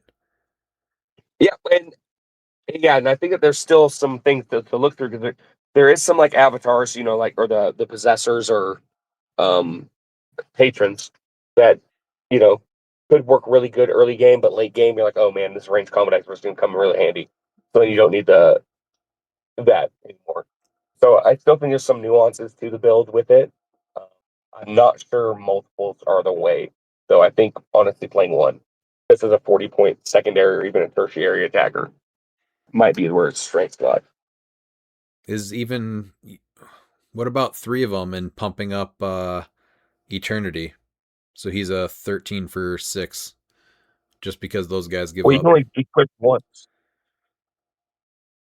Oh, because they still count Because as, yeah. So you're still only able to punch up. Yeah, I just don't see adding, because then you're not equipping multiple people, right? That just yeah, doesn't seem that's worth why I it. think one. I think if you play one, I mean they're going to be a 13 for 4. Yeah, I think you just play one. Pete, do you like the Guardsman? Oh, I love it. I think this is on the themes that you can play him on. I think he's super valuable as a third attacker that then makes something else better. I think Miles hit the key point of you're going to start looking at teams very differently with the possessors, especially on the sidelines. Um, in the patrons, where you're going to add this on and you're going to send him across and you're not going to care what happens. Because if you get something that's more points than he is, great. If not, he can be equipment on something else. And I think all the equipment lines are really cool because 2 of them you're getting an extra defense, either 1 or 2, and 1 of them you're getting a reducer in addition to the ability to add range combat expert. I think this piece is awesome. Honestly, I think this is a really well thought out, really well balanced piece that's going to make really truly good team builders better on, and this is going to change your game state constantly because you can't let this dude run around like he's a Right. 13 for 4, two bolts, energy explosion, and you're like, all right, that 40-point piece is just kicking my ass. I got to deal with it. Oh wait, now it just made another piece better. Great. And you So didn't give up the I like this points. one. So yeah, and they had to use Yeah. actions and take tokens to take it out. And I think with his reducer, you probably got to hit him twice at least, right? Potentially. Or Yeah, like you yeah, do. obviously Pensai with enough damage, but yeah.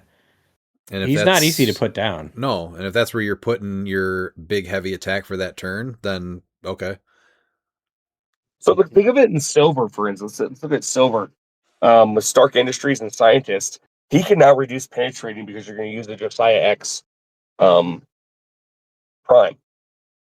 Like that makes him so much nastier. Now he's going to be reducing 3 damage, 19 defense. That reduces penetrating. I do think that Yeah. that Tony Stark could definitely start seeing some play, if not by the if not the tropical regionals, by worlds. I could see him seeing the most plays ever played.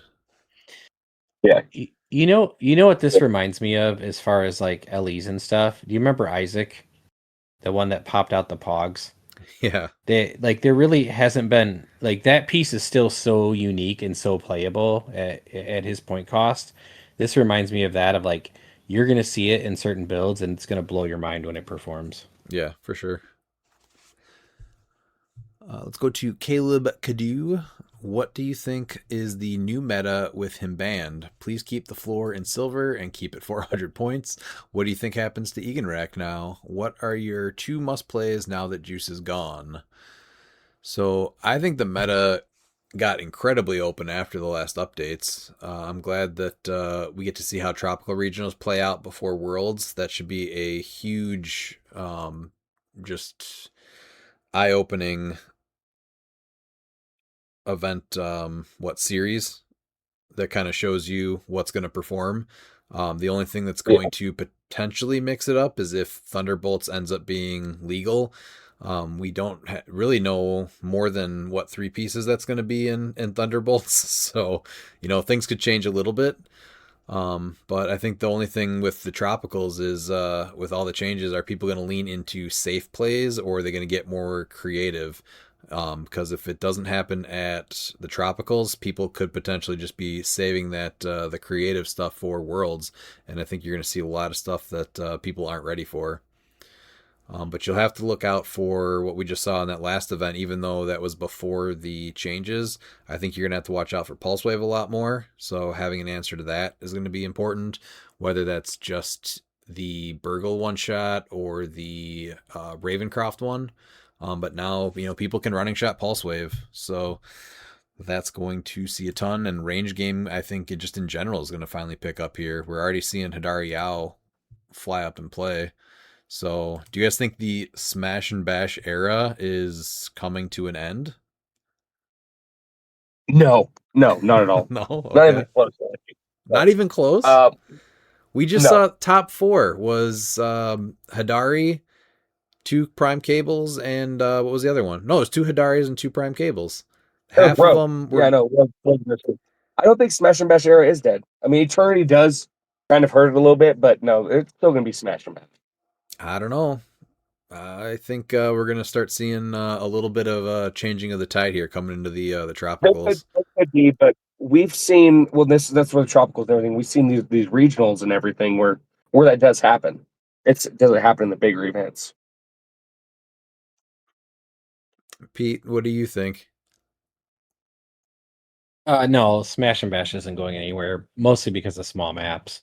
And there's still so many pieces that just kind of ignore the maps. But I do think you're going to see some more range pieces, especially with the return of Pulse Wave and the dawn of Pulse Wave in a big way, with The dawn especially of the Pulse 2 Wave, main I ones like of, that.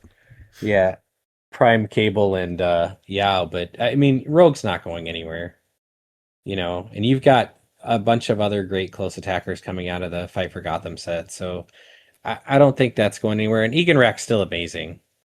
Like he is at 75 points, everything he does and can do, and you can build around him. He's not going to go away. He's just going to go on to different builds. What about the top two things now that Juice is gone? I think we've already talked about the Orb of Agamotto. That becomes the number one played element at Worlds, and Yes. I don't know, but with Ace too. So otherwise, Eternity is gonna fly up and play too. He fits Yeah. in so many places. He's not I one or two teams. Yeah. I think that's your number one and two elements, honestly, is the orb, assuming nothing changes with it, and eternity. Yeah, Well, plus you're gonna have the ventriloquist of the dummy. I mean, giving Eternity that 13 attack is insane. right. That's an easy unthemed build right there. That's 85 points, right? Just that right there. Ace on there too. Yeah, you just It put can eight. Put still eight be on it can still be on theme because eternity just gains the keywords. So Yeah, but you're probably not building with what's his face's keywords. Ventriloquist. He does theme with Ace. So, and Ace does keyword cheat if you want. That's true. What's got I because you don't get know, Suicide Squad. Yeah. Yeah. I'm sure you could honestly build a team that's not bad with that start right there. With what we just got out of Fight for Gotham, there's some good stuff in there. Mm-hmm. I know people aren't exactly praising it, but there's a lot of sleeper stuff that I don't think people are really realizing is in there yet. No. Robbie McCants, should Black Beetle be more than just an afterthought? So we've actually talked about Black Beetle quite a few times. With Orb of Agamotto about to see as much play as it's going to, I think absolutely he's not just an afterthought anymore. But even if that wasn't a thing, just there's so much potential where you're placing 6 terrain markers now with the insane terrain markers that we're getting, like the archery targets or the upper bodies, to give all of that stuff to you, and he generates one from your sideline for 5 points or less. I mean, that's 7 pieces of terrain that you get to put on your side of the map. He's also going to give +1 attack, empower, and enhancement. Yes, the archery target right there is a great, idea right there. What if you have your own and you take your opponent's? Yeah, You 2 if you archery go first, you're untokened all yeah, game. okay, we're gonna, and yeah, if you roll like a 9 or a 10, I mean, good chances are that it's not gonna get roll higher because now it's like, okay, now we have to waste an action and hope we roll high. And yeah, you'll just be able to take off 2 tokens at the end of every turn. So we actually built a cool team for Ollie back, I think it was before Worlds. It was the one he played at cliX Camp, where it was the Legacy Juggernaut.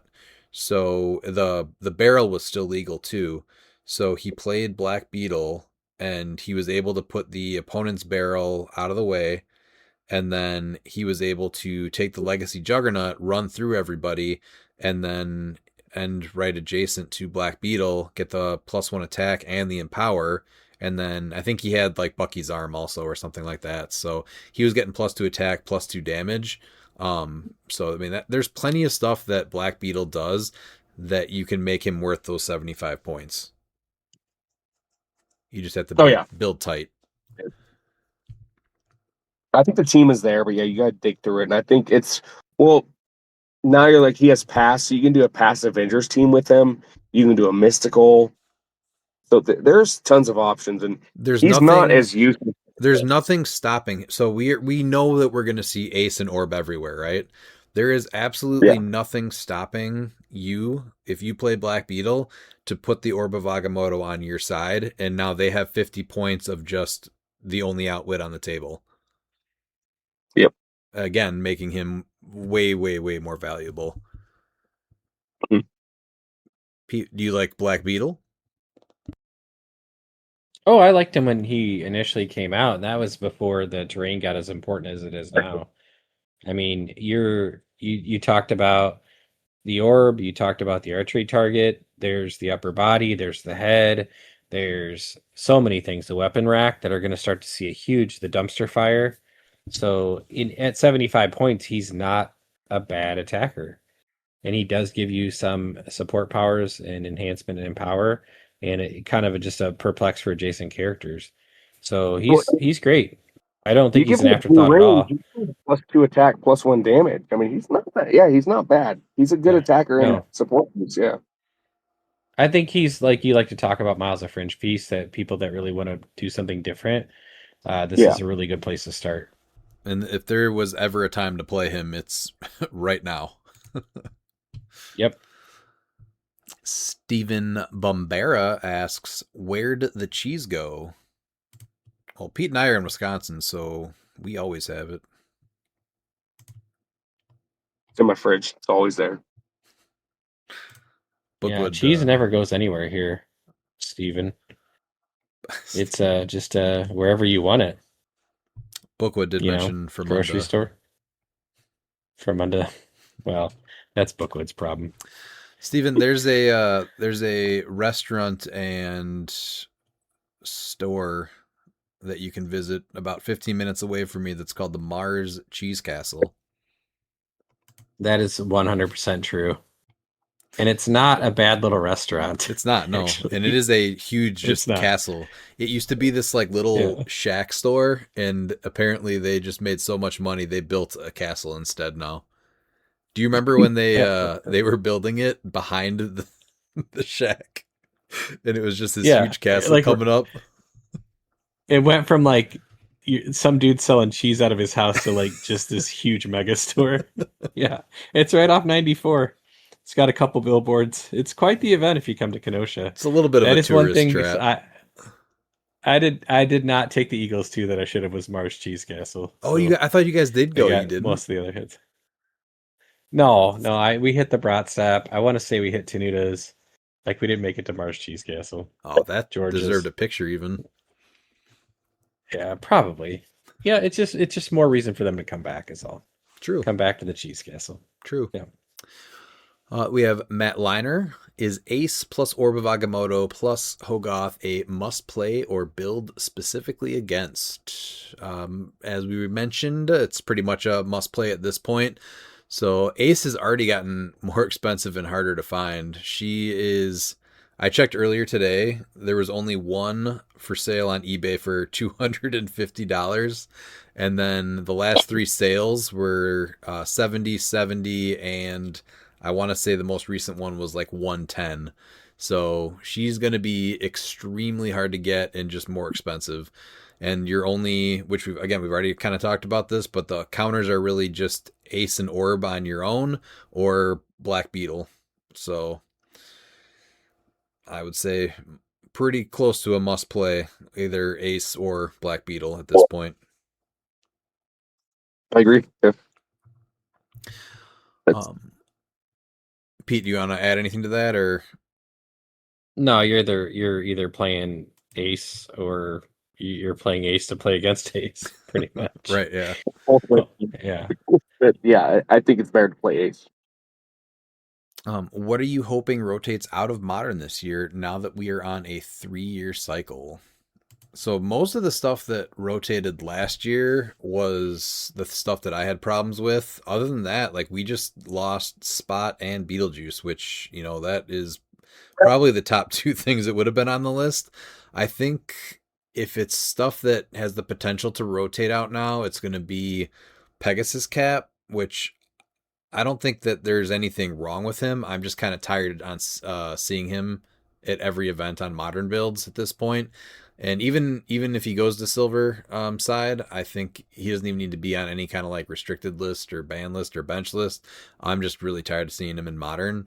And as far as something from DC, maybe we're probably going to get sick of seeing Ace pretty soon here, and she'll probably be gone after Worlds. So she came out the 2023. She's the same as Pegasus Cap. Yeah, It so came out they'll the same. probably both be gone because I think they mentioned that it's only going to be a handful of LEs that leave, right?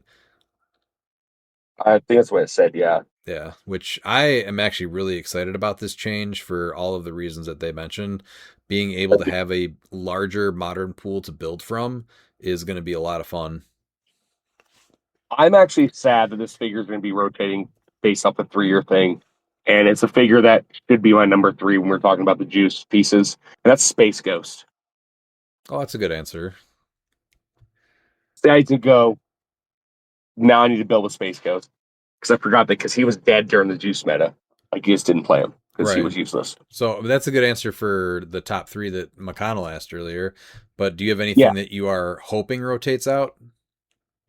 Yeah, Phoenix Force Door. Ooh, is that a potential?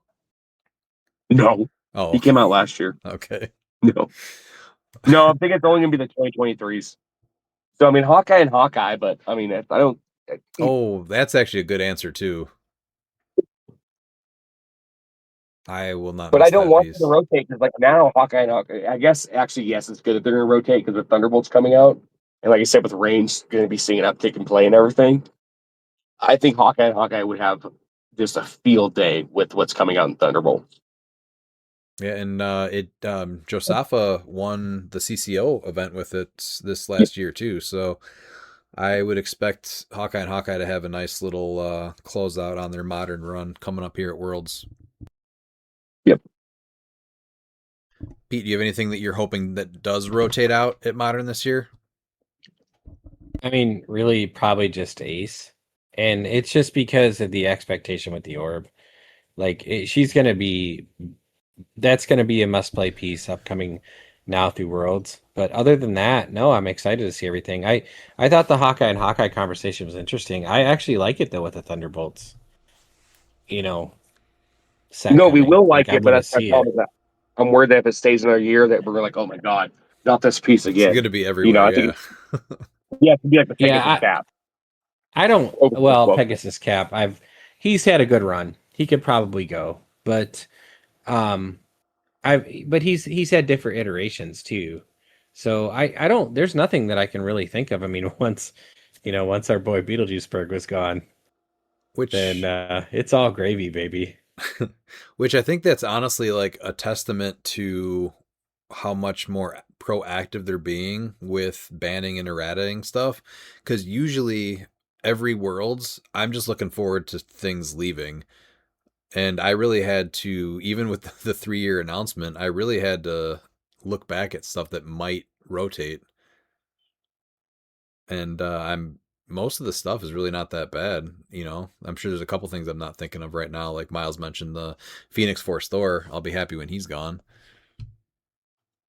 But yeah, a lot of the worst stuff has been dealt with, so I'm not like fiending for things to leave after Worlds, and I'm actually just excited that we're gonna have 3 years worth of stuff now to build modern teams out of.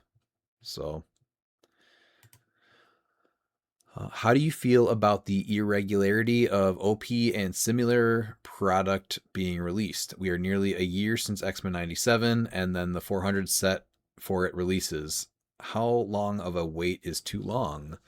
I actually like the staggered releases. A new set is already like a lot at once, so it kind of allows for some little things to trickle in. I know I always look forward to a occasional box set or something like that between sets. I don't really think that we need to get the 400 sets with them. I don't know. What do you guys think no, I mean about that? they share sculpts, but like I don't, I think it's fine, especially with them changing the rotation at least this year, and hopefully that it continues.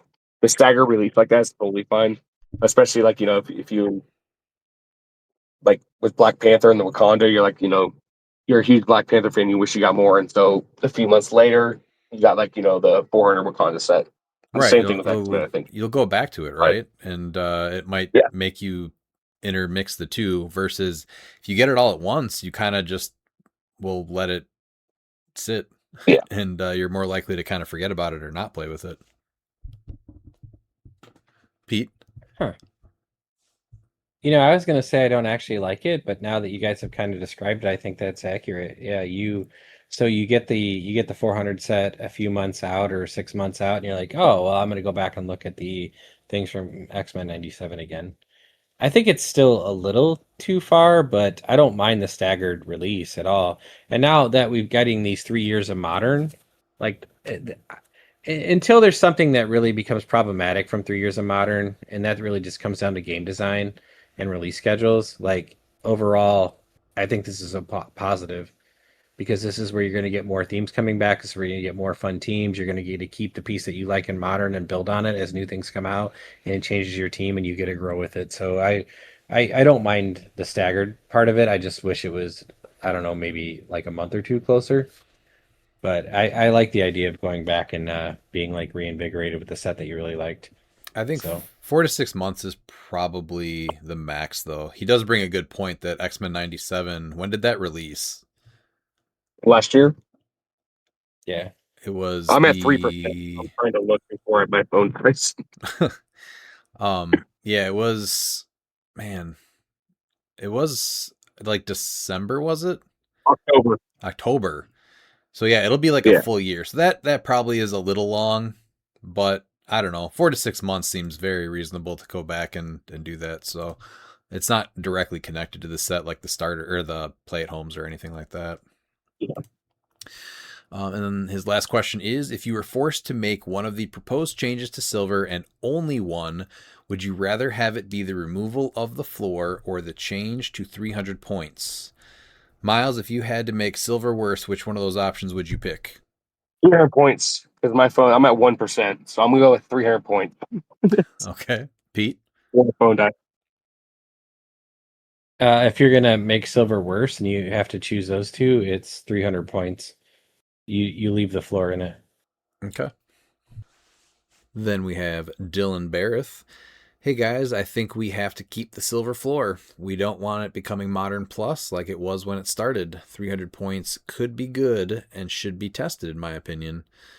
Pete, what do you think about that? I agree. If you want to alter silver, if there's for some reason you think it needs to be changed now, because I don't know why you would, but if you think it needs to be, I don't think the floor is the issue. If you want to try 300 points with the floor, sure, but I still think 400 with the floor is the best way to go. All right. And Miles? Yeah, he's absolutely right. I think if you remove the floor, you just make it modern plus 100%. From any possible changes, it has to be the floor has to continue. And I don't think you can even drop it from 400 points because of the point value change from modern sets. It's going to completely eliminate so many potential figures when you do 300. But I think Prime Harley is a perfect example of a figure that I played in 300 silver. She's not good when she's 1/3. When she's a quarter of your points, you can work with it. Okay. Then we have Anthony Barnstable. WizKids mentioned considering silver going to 300 instead of 400. What are your personal pros and cons to each side, and how do you go about evaluating those choices, especially while representing the community as a whole, where some members of the community have opinions each way? Well, I think that silver at 400 is a proven commodity with the floor. I think you have to include the floor in either one of these options. So you have to delineate, are you trying to go to 400 with no floor, which is really just modern with porters and some equipment, or 300 with no floor, which is really just modern, right? Mm-hmm. Or you go to these with the floor. I don't know what about 400 and silver is problematic with the floor to where 300 is going to be significantly better. I think also too a consideration for silver is some of the silver point values are not modern point values. The pieces become more efficient and they become cheaper. So keeping it 400 with the floor, I think, is really the best way to go. If you're going to test any of these, I think you only really bother to test 300 with the floor, because if not, you're just playing modern and calling it something different. Okay. Miles?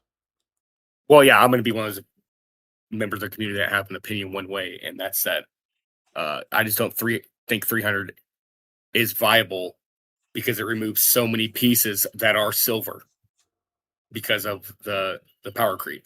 I think it has to be 400. And I know people are like, well, no, 400 allows these crazy, combos and whatnot. But I think that is unfortunately something that we're going to have to deal with because it's going to allow more pieces to see play. And I think the more pieces that can see play, the better. Mm-hmm. You just eliminate so many pieces by changing it from 400 to 300. And then his second question is, WizKids mentioned considering silver keeping the floor or getting rid of the floor. What are your personal pros and cons to each side, and how do you go about evaluating those choices, especially while representing the community as a whole, where some members of the community have opinions each way? In my personal opinion, the floor started around 2020, and looking at the pieces on the restricted list in silver and other silver staples, many of them come from the era of 2020 to 2021. So when the list was first created, they were all modern, and the list was then necessary to prevent the overrepresentation of them in the meta and create a restricted list before the restricted list. But now they have all drifted to silver, and now there is a restricted list, and many of them ended up there. Is the floor a relic of that 2020 to 2021 era that has been fixed? Will removing the floor change the meta in a noticeable way? Yes, removing the floor makes it modern or modern with extra pieces. Like it makes it for like 350 points modern. So if you remove the floor, then it's not silver at all. It's just an expanded modern with occasional pieces of equipment and a porter. I really think that's truly what it is. I don't think the floor is a relic at all. I think the floor is what makes silver uniquely silver. And I think that if you take that away, then you're just basically doing away with the format and just making a bastardized version of modern. So as far as the restricted list, I think the restricted list and the ban list can be reevaluated honestly every time a set comes out because some things that need to go on the restricted list may never come off of it and they're still super highly valuable. But I think at the same time, some things that are on the restricted list could come back off now that there's new answers to them as you get more modern sets rotating into silver or becoming part of the 200 point. I don't know if we're calling it the floor, the ceiling of silver. So I think that it's the cool thing to silver to me is that it's modern evolves, right? Every set modern evolves, but it doesn't evolve as much as silver. So when I look at a piece and I go to build with it, I basically put it into one or two buckets. And I say this is something that can work in modern, or this is definitely something that can be built on in silver. And silver offers me more variations of pieces that I would never touch in modern because of the other availabilities of other pieces that work with it or support pieces. So I don't want there to be any version of silver without a floor. I don't think it's silver then. What I do notice is I obviously pay attention to a lot of chats and posts and all that. Of course, there are some people that would like to remove the floor. I'm not going to say 100% of the people want to keep the floor, but I would say that 99% of the people are very vocal that they even look at our questions tonight, right? Like 99% of the people that play silver right now, which is most people, they don't want to lose the floor and they don't want to go to 300. And that's just based off of what I've seen as far as people talking, either online or in person. I would completely agree with that. But even here, I think Anthony's the only one that is even mentioning that, it could be time to take a look at it, right? Everyone else is like, we should leave it at 300. We should leave it at the floor. I think Dylan mentioned that it could be good and should be tested, which he's not even saying that he prefers it. He's just saying it could be tested. So the amount of people that want to keep it 400 and that want to keep the floor is definitely extremely on that side versus the people that want to see extreme change on it. Yeah, I think that's accurate because I don't know, like change for change's sake is fine, and if people want to try to make up new game formats or adjust existing game formats for something that's going to improve it, but to me, silver is uniquely 400 points and 200 points of floor. So if you're gonna take away the floor, then you're just going. It's a broken record. You're gonna go to mostly modern, right? Obviously, those are the most efficient pieces. So when you go to play competitive, you're gonna play the most efficient pieces. But if you get rid of the floor, then it's not silver at all. Mm-hmm. Miles, what do you think? Yeah, you can't remove the floor, then it defeats the purpose of being in silver. When I came back after 14 years, the first major event I played in was a silver, and I purposely went and I built my entire team where most of it was silver age pieces. And so I am biased in the fact that if someone's gonna play it, they can play those silver pieces.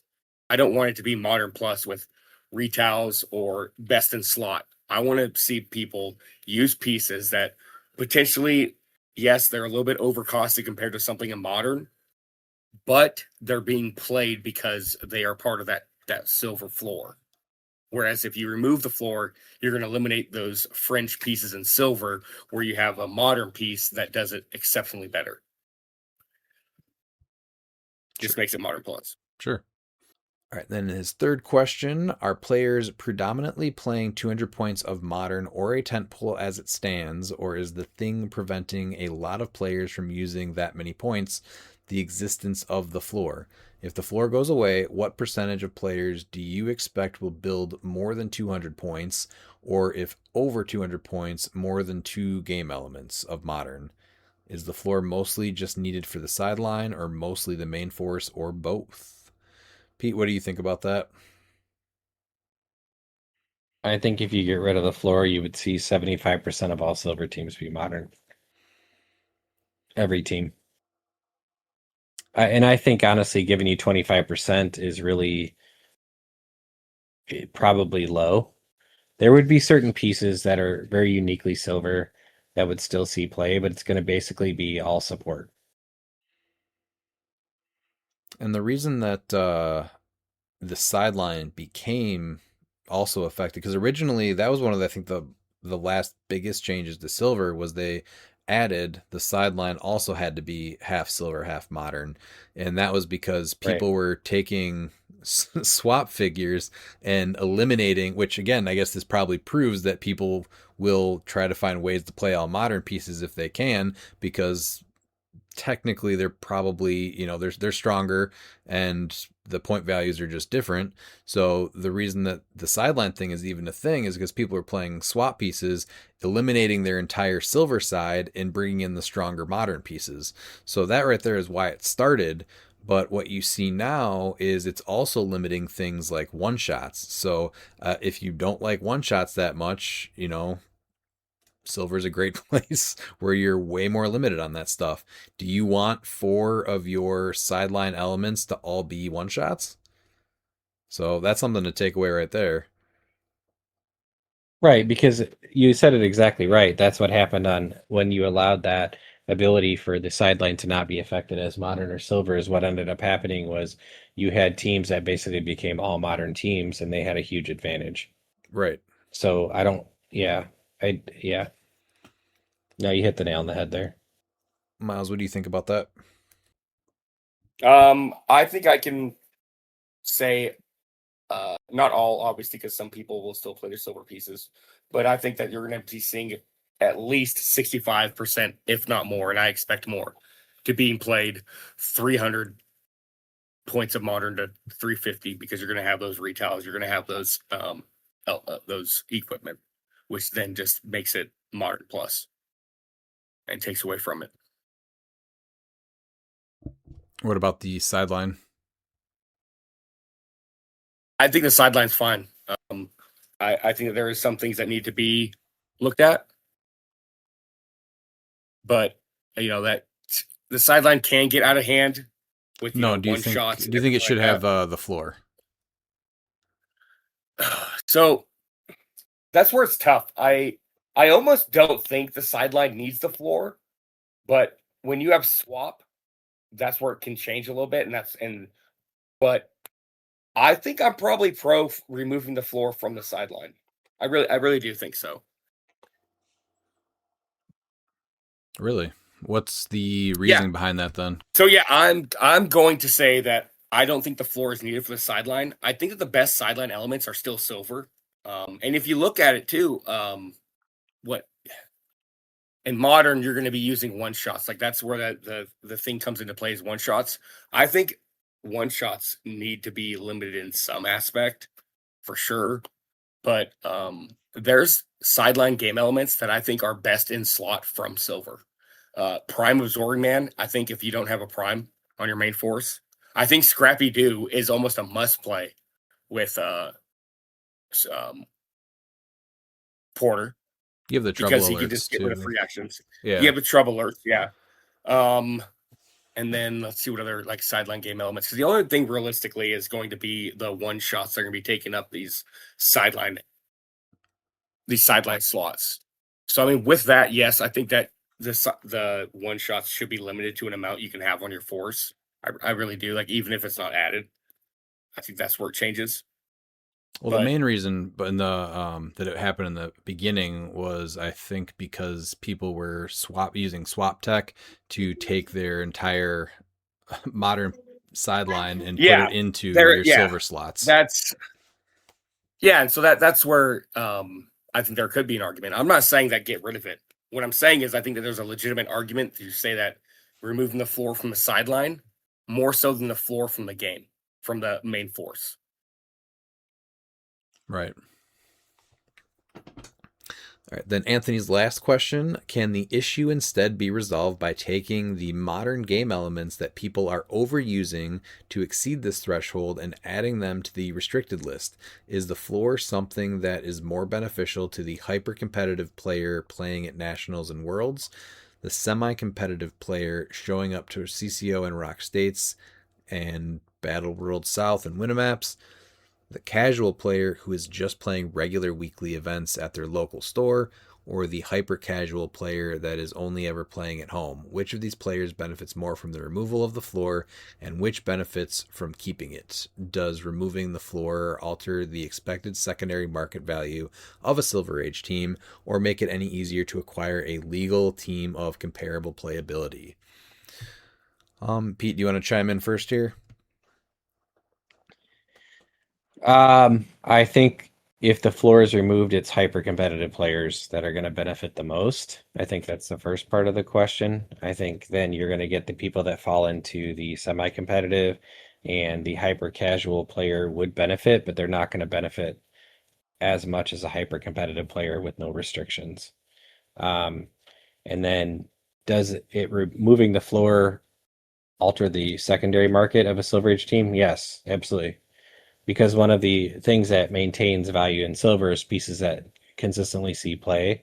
So if you're not requiring half of the build, whatever it is, 300 points or 400 points to be silver, then automatically the only thing that's going to hold market value then is that piece still being incredibly valuable in that format or incredibly rare like Ace. And the only reason that there is a floor in the first place is for competitive events. If you're a player that's just playing weekly events at your local store, like we've eliminated the floor from our silver events unless we are preparing for a silver states or something like that. So that's the fun thing about HeroClix, is that you don't have to put yourself in a box. And if you're playing at home, guess what? You can even ruin your own time by playing Beetlejuice if you really wanted to still. Or you can put Predegaton back on a build. You know, at our monthly game that we talk about frequently, we have different build restrictions for that too. So, you know, there's plenty of ways to change this, but the floor is there for competitive games, and it's probably there for the health of the game or the format. Yeah, I think that that's a great point, and I'll even just tag onto it and say that like our local events where we do our version of unrestricted silver, there's kind of a we kind of have like a unwritten store rule of if this escalates needlessly, that it will escalate needlessly. And people kind of understand the things that like, you know, there's jokes that go around. People start saying, "Oh, I'm playing this piece this week because you hate it," and then all of a sudden somebody's playing four Sky Tyrants. Like, could you do it? Sure. Should you do it? No. Is it going to prove a point? I guess. But we don't do that type of stuff because those events are not competitive. So they're competitive for the fact that we're playing each other, and they're competitive for the fact that they're maybe like an op kit, but nobody's taking it super seriously. We also know when we go into more competitive environments or competitive seasons that those things, those kind of restrictions kind of go away, and you're expected to bring your A game.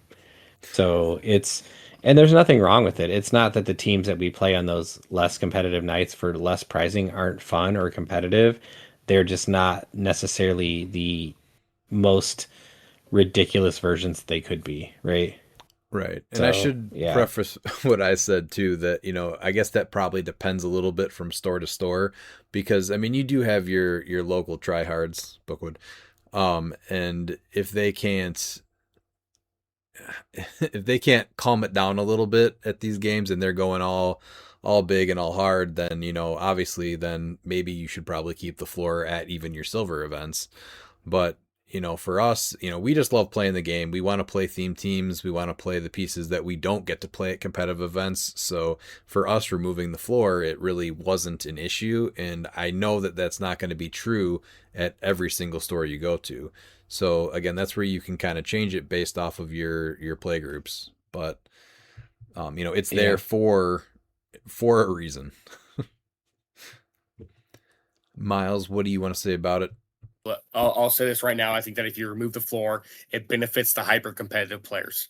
Because the one thing that is very easy, and you can tell with modern, I think this year might be a little bit more different, but modern has always been you have like 3 or 4 like pieces. Like those are going to be your winning things. With silver, when you put in the floor, there's so much that you have to account for that you can't account for it. All you gotta look is at John Michael's team that won Rock Cup. Most of that was silver with the combos and everything. Yeah, there was some modern built in there with it, but if you allow more of the modern field, it's going to be almost like, okay, we're going to look for best in slot, and this is for every game. This isn't just for HeroClix. This is what I just don't. It's hard for me to really get people to understand that this is how competitive games always is. But but this is not a card game. And so with power creep being such a huge thing, we need the floor and 400 points to allow certain figures to benefit being played. Because as soon as certain figures are rotated, they will then slot in from those figures that still saw play for longer than they should have because there was a floor. Sure. If that makes sense. Yeah, definitely. But yeah, it's a hyper competitive player that benefits from it. I mean, the kitchen table players that they only play at home, like the hyper casuals. I don't think they really care about what the format is. They're going to play what they play, and that's totally fine. I'm talking specifically about the competitive level. I'm not talking about the casual, local, or anything. This is specifically for silver for the competitive level. All right, then we have a new person writing in here, Gerald Williams, newish player here. How does something like the orb ever get made? It seems too good. That's a great question, Gerald. Even as a new player, you can see that. Yeah. I always say, like, if somebody like me can look at it and be like, well, that's insanely broken. Like, what are we doing? But I think there's good intention, and then I just think it doesn't get passed through the right playtesters before it comes out, because most of us looked at that and immediately said, holy cow, that's 5 points on every build from now on. And here's something too, right? I look at a lot of stuff too as, newer players or players that don't play frequently. So when the map menu first became a thing also, I gave the example of exactly what we said on the podcast a couple weeks before is, he was looking at what he could bring to practice and what maps he actually had and what maps were actually legal. And he's like, nope, I can't play this map. Nope, I can't play this map. And that's not good, is when you can't play the majority of what you have bought. It's like that map menu is made assuming every player has everything. And, right here, imagine a newer player goes to an event and they're going up against the Orb of Agamotto, which they don't have. And now they're being told that they're going to be outwitted from across the map and they can't do anything on their first turn because they went second. Like that feels Right. bad, why it's very similar to Juice, right? Where, I can't take these free actions of the players or the pieces that I played. Well, okay. So I can't charge. I can't TK, like my pieces don't work and I didn't get a chance to do anything because you have that across the map. So I think it's a very similar thing where it's just like it's a feel bad element, for 5 points. This is something that, yeah, I do agree. I can't believe it got made, but I think they, I think that they had it for a good idea. The problem is that when they make these game elements, you're not going to have the designers or whoever's making these, or whatever the idea is, really diving into like what makes these game elements oppressive. I think it's like, okay, mystical has always been a top keyword. Equipment has always been rough. Let's try and even the playing field, and not realizing that it actually doesn't even the playing field. It completely shifts the field of play because of combos that exist. Be it Ace with Hogarth, you have Nico with Hogarth, like anyone that has that. Yeah, wait. I mean, we saw it in the Canadian Nationals. The only team to beat it was the Beetlejuice, and that was the 5 copycats Mm-hmm. with Scarlet Witch. I don't know if we've ever seen anything that specifically targets one keyword as ridiculously as that does. Maybe one figure that like says cosmic or Kryptonian or something like that, when it's thematic, but nothing that just straight up punishes a generic keyword this much. No, especially, and that's the problem too, is it's full map. So if you go second, you better not have either one of those or you're screwed. Right. It's a win harder game element. And instead of trying to help second player, this like makes going second like lose harder. Mm-hmm. His next question is, what set, Iconics or starter set, would give me the best value for my money? The 400 sets I think are pretty good purchases. But as far as Iconics go, I would say the Hercules and Hydra set. That one, both Hercules and Hydra are amazing pieces. I'm not sure if he's asking about what like actual set, also like main set and Iconics or starter, or if he's talking about the sets being an Iconics or starter set. P, what would you say between Iconics or starter? What would be the best one to purchase? 400.1's the Avengers. The Kooky Quartet is automatically lets you build into past and Avengers and gives you support pieces and abilities to modify Avengers, which you're going to get some version of Avengers in basically every Marvel set. I think Venom was one of the few ones that didn't give us a bunch of Avengers. I think they even existed in X-Men 97. As far as iconic sets, I think the Hydra is a good answer for that. If you're looking silver, find a Kong somewhere because that's automatically playable.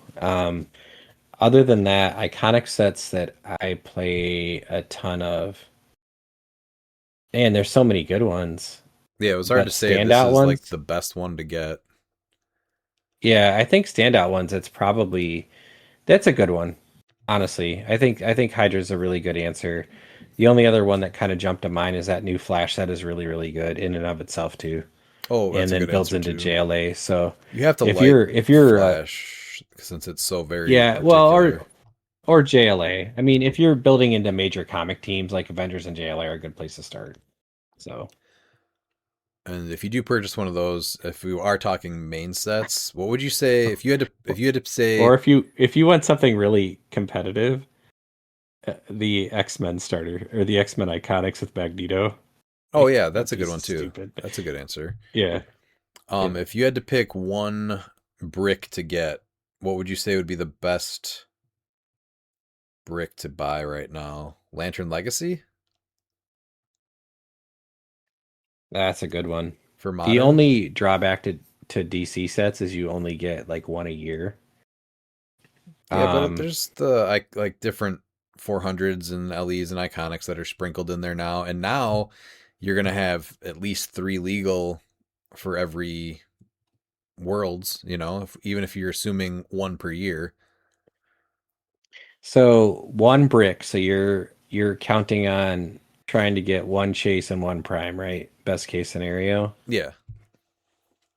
In modern currently.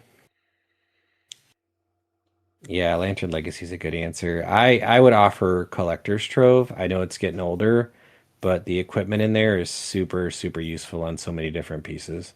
It is. The only reason I wouldn't suggest that is because if you're not buying that much, you're only getting 4 figures. in a lot of those Oh, boosters. yeah, that's a good point. So you're going to pull less actual pieces, even though there is definitely value there. But you can probably buy, yeah, even the stuff that comes with the equipment, though, is getting expensive. Mm-hmm. Yeah, I'm trying to just go through and see which were like my favorite CURs. Uh, man, X-Men was such a good set. It's Lantern Legacy though in Modern right now. And a little bit of that's going to be like preferential, right? Like if I was picking one, obviously it would be X-Men 97. But if you're looking to just get into the game of HeroClix, yeah, I think Lantern Legacy is your choice. But if you like characters, there's a ton of really good sets right now. Obviously, the Venom set was a ton of fun. That's Ollie's favorite set. He's playing stuff from that set, I think, until it'll rotate in 3 years, 2029. Man, Masters of Time though, the CUR in that was ridiculous. Oh, you know what? And I didn't even have that on my radar. That might actually be the answer over Lantern Legacy. It'll only be legal for 1 more year, but it will be legal for 1 more year. Yeah. It's funny that we're like, as much as you and I are both pretty heavy Marvel, like I know I read way more DC than you do, but like we're both keep going back to the DC sets Well, for this sort of question. there's always more pieces, and I think because it is just usually one a year, they go all in.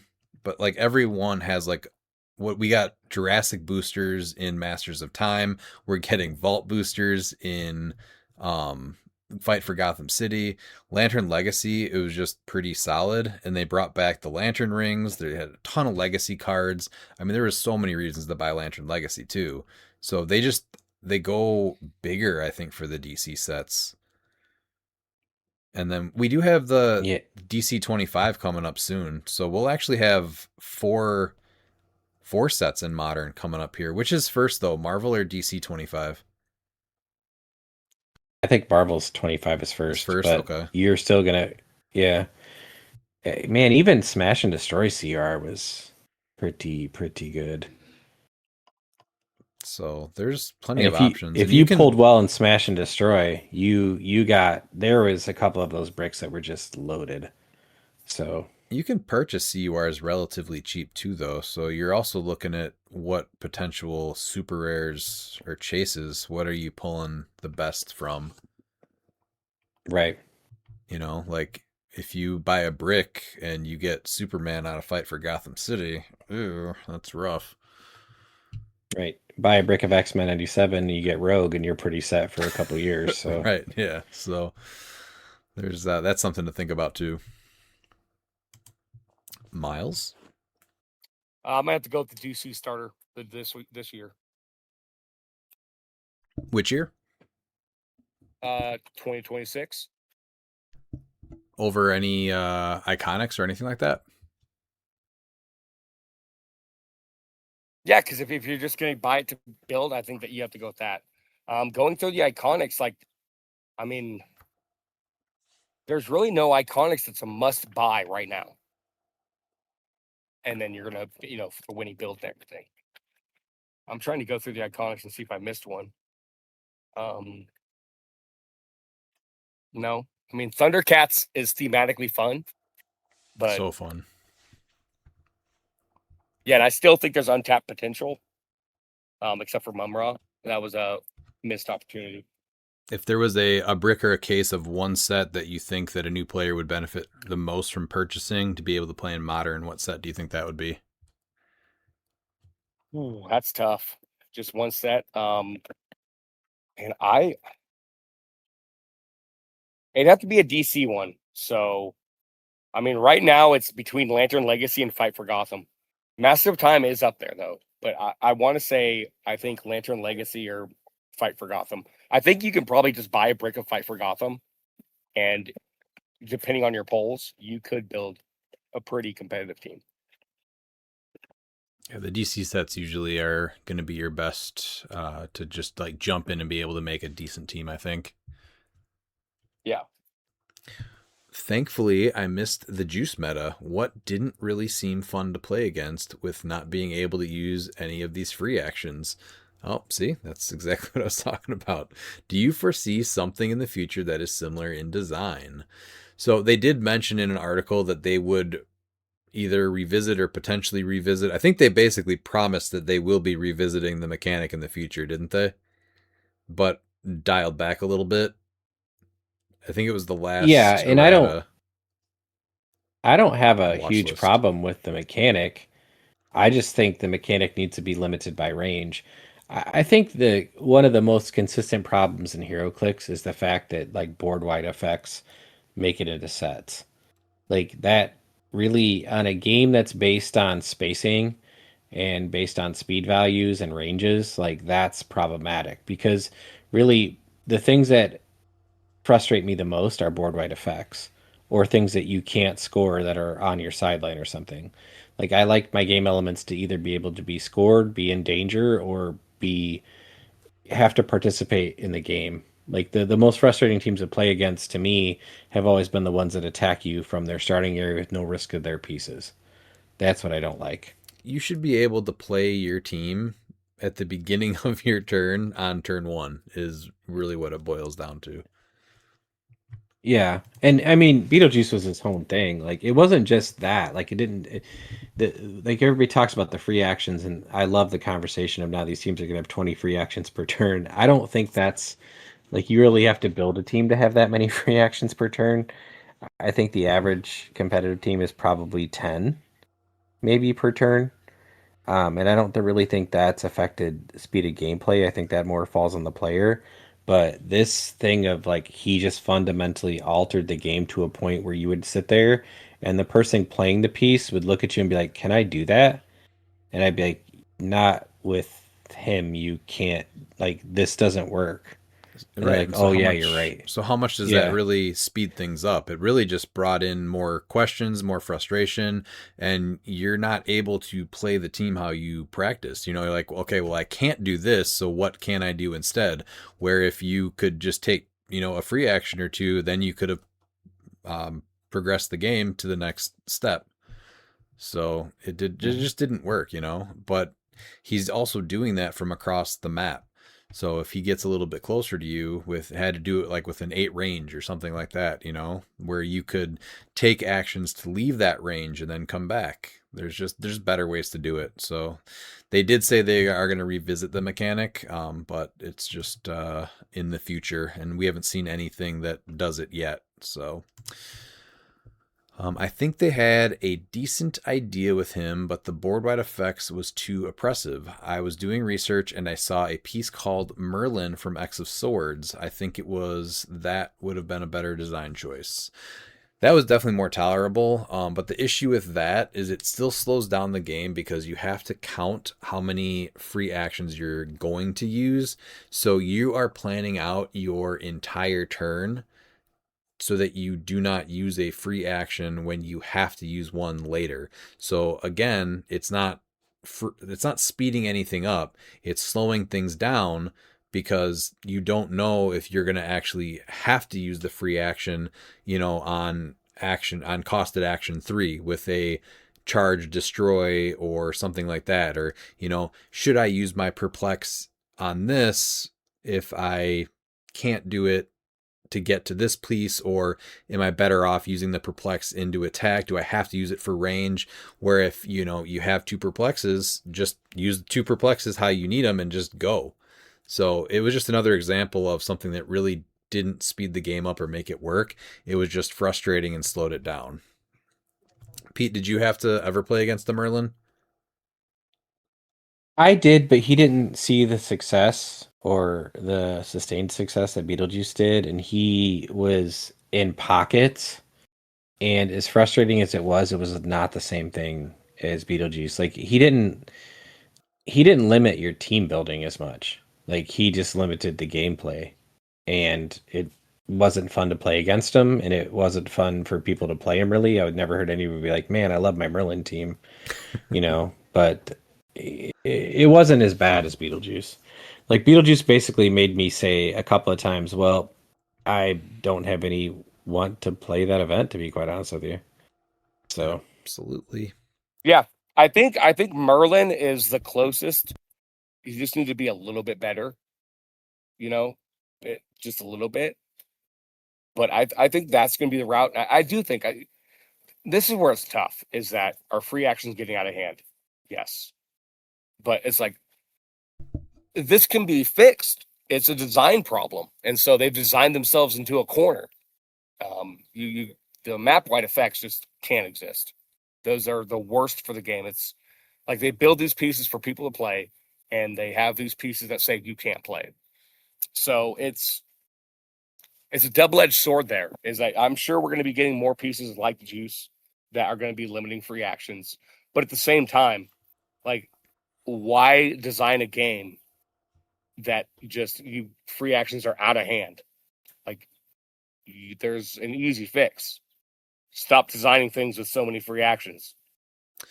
And then his last question, I am thinking about going to Worlds if I am up to speed on play and the rules. What advice can you give for someone going to Worlds for the first time? I also need to make sure I can get off work and enough funds for all of this. It looks like a fun time. You should absolutely go. The best way to get better faster is play in these big events and against other players from all over. So, even if you go 0-4, like Pete, after your game, talk to your opponents about your team, talk to them about their team, how things played out. That's really how you get better and get better faster. If you don't do well, you still learned a ton. You're going to do better next time. And those big events, the weekend things like Origins or Worlds, you can just go play BRs and still have a blast. And I'm sure you've heard plenty of people talk about how the best thing about this game is really the community. You'll meet people, and you'll meet people that you see at these events over and over, year after year. So if you can come, absolutely come. Pete, any advice for Gerald?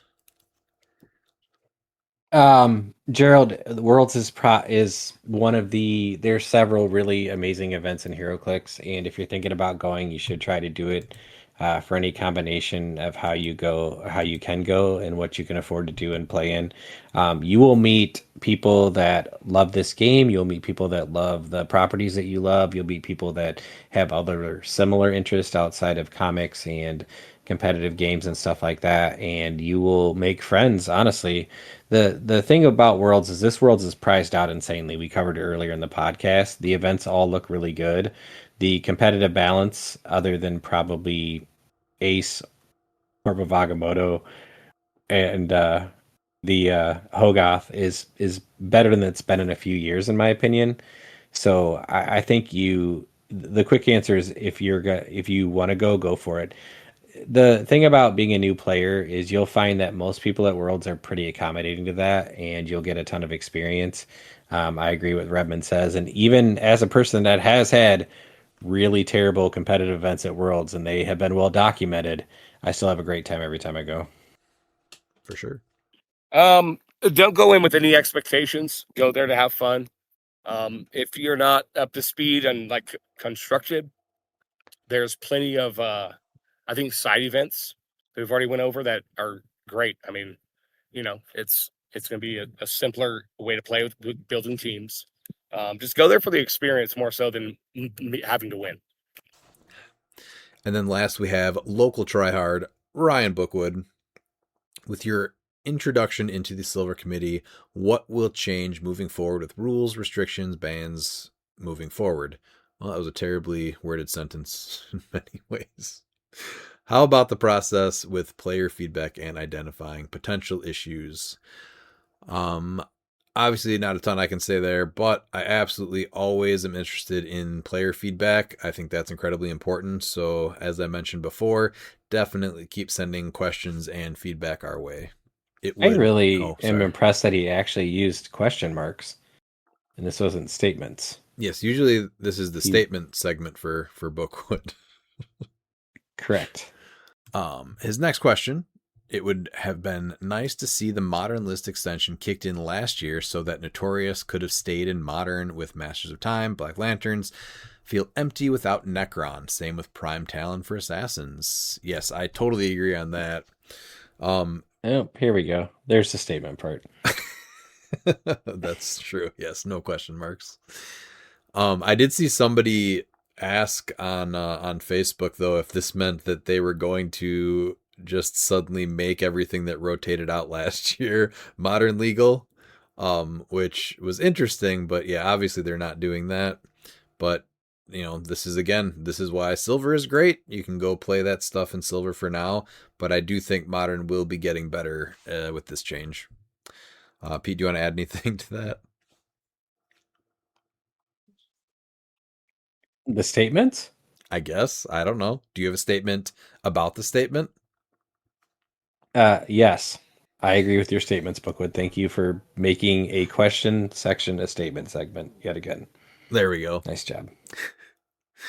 Are there any hopes of bringing Perdegaton back? I always find myself needing TK leadership and prop for 20 points, but have to look elsewhere. I think Who does it? I think he got the short end of the stick with everything. Just a hyper efficient support piece that everyone had access to because he was just a rare. It appears that WizKids got the Hasbro. Oh, this is something separate. So again, just a statement. Kind of, I guess, after the question. He started with a question, then he went guess. into a statement. Correct. So yeah, it's like this is 33% question. I don't see Perdegaton coming back. They sounded pretty final on that, right? I mean, this is one of those pieces that an errata could have fixed that if the biggest complaint was his placing pieces for 20 points and you just make it not available at 20 points, simple and done. I agree. And I hate to say that with Bookwood, he was just a really hyper efficient support piece. The whole thing of that's why people weren't playing theme, that was never accurate, but because they're still not playing theme and Degaton's still not back. So yeah, whatever, man. No, it's hard to get prob, it's hard to get leadership, and for 20 points you got both those things. So, and it gave you TK. And then he asks, I guess this is a question here. It appears that WizKids got the Hasbro license to make figures such as Power Rangers and G.I. Joe. Do you think we will see Transformers cliques in the future? Also, how upset will you be if they don't make a Ravage or if he's absolutely dog doo-doo? So I don't think Power Rangers are Hasbro, are they? They're Bandai. I want to say they're Bandai.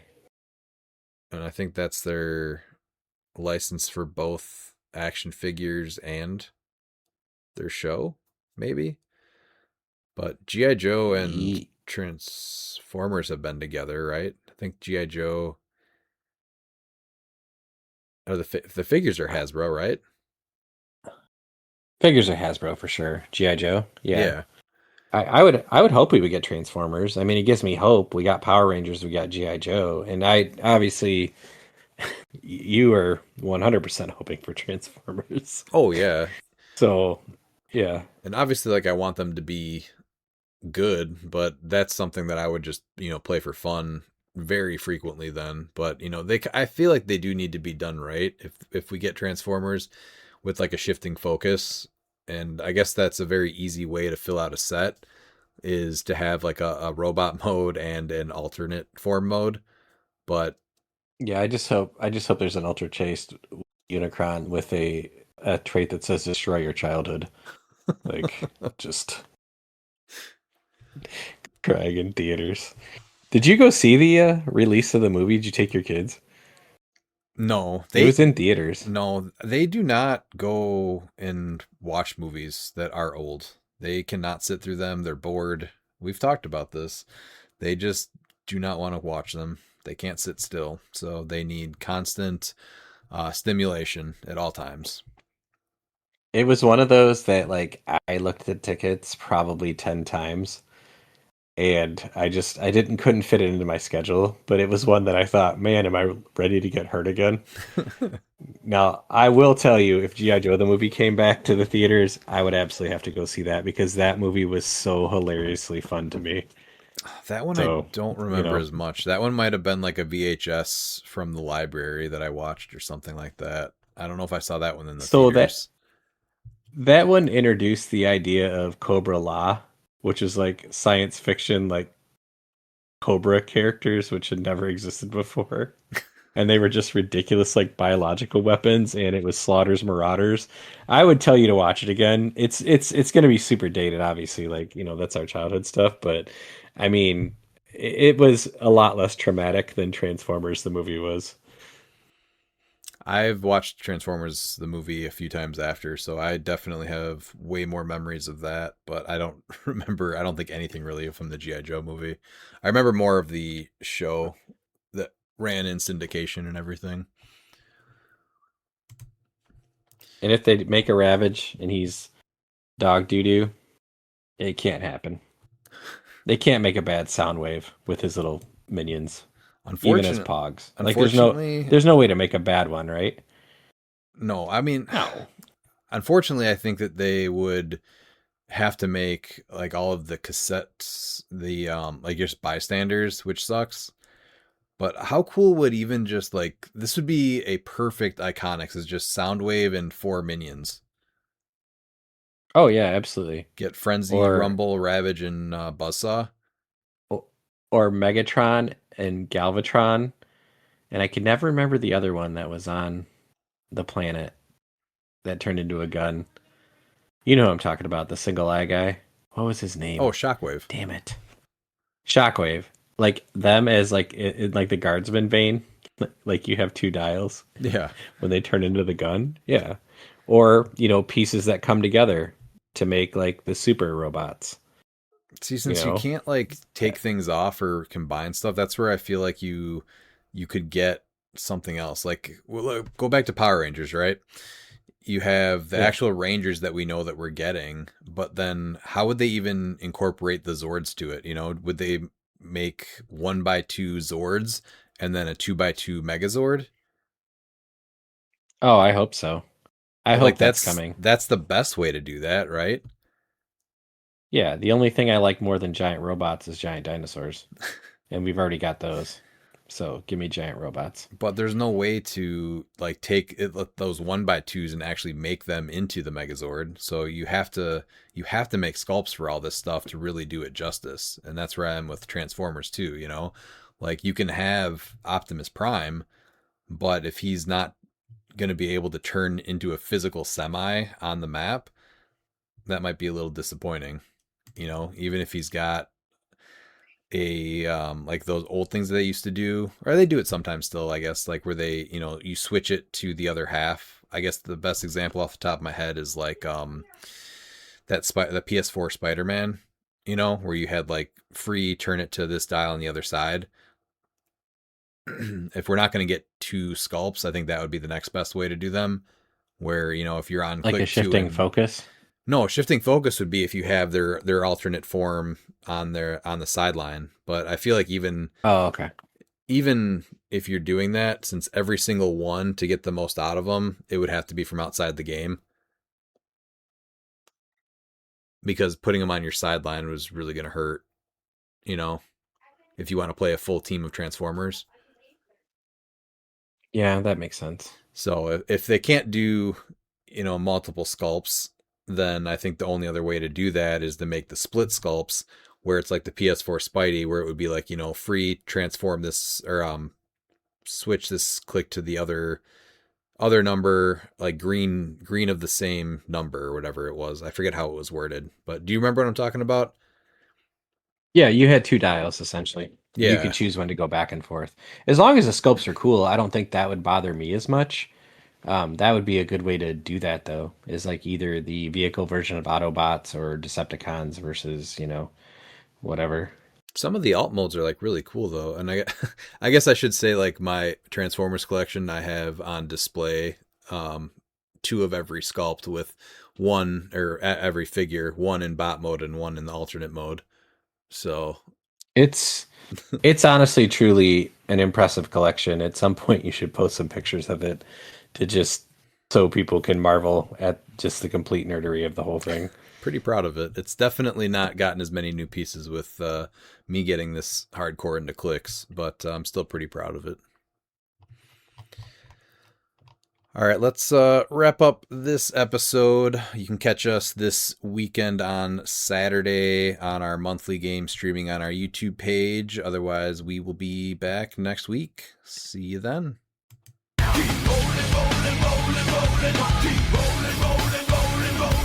And if you're not down with that, we got 2 words for ya! Click it!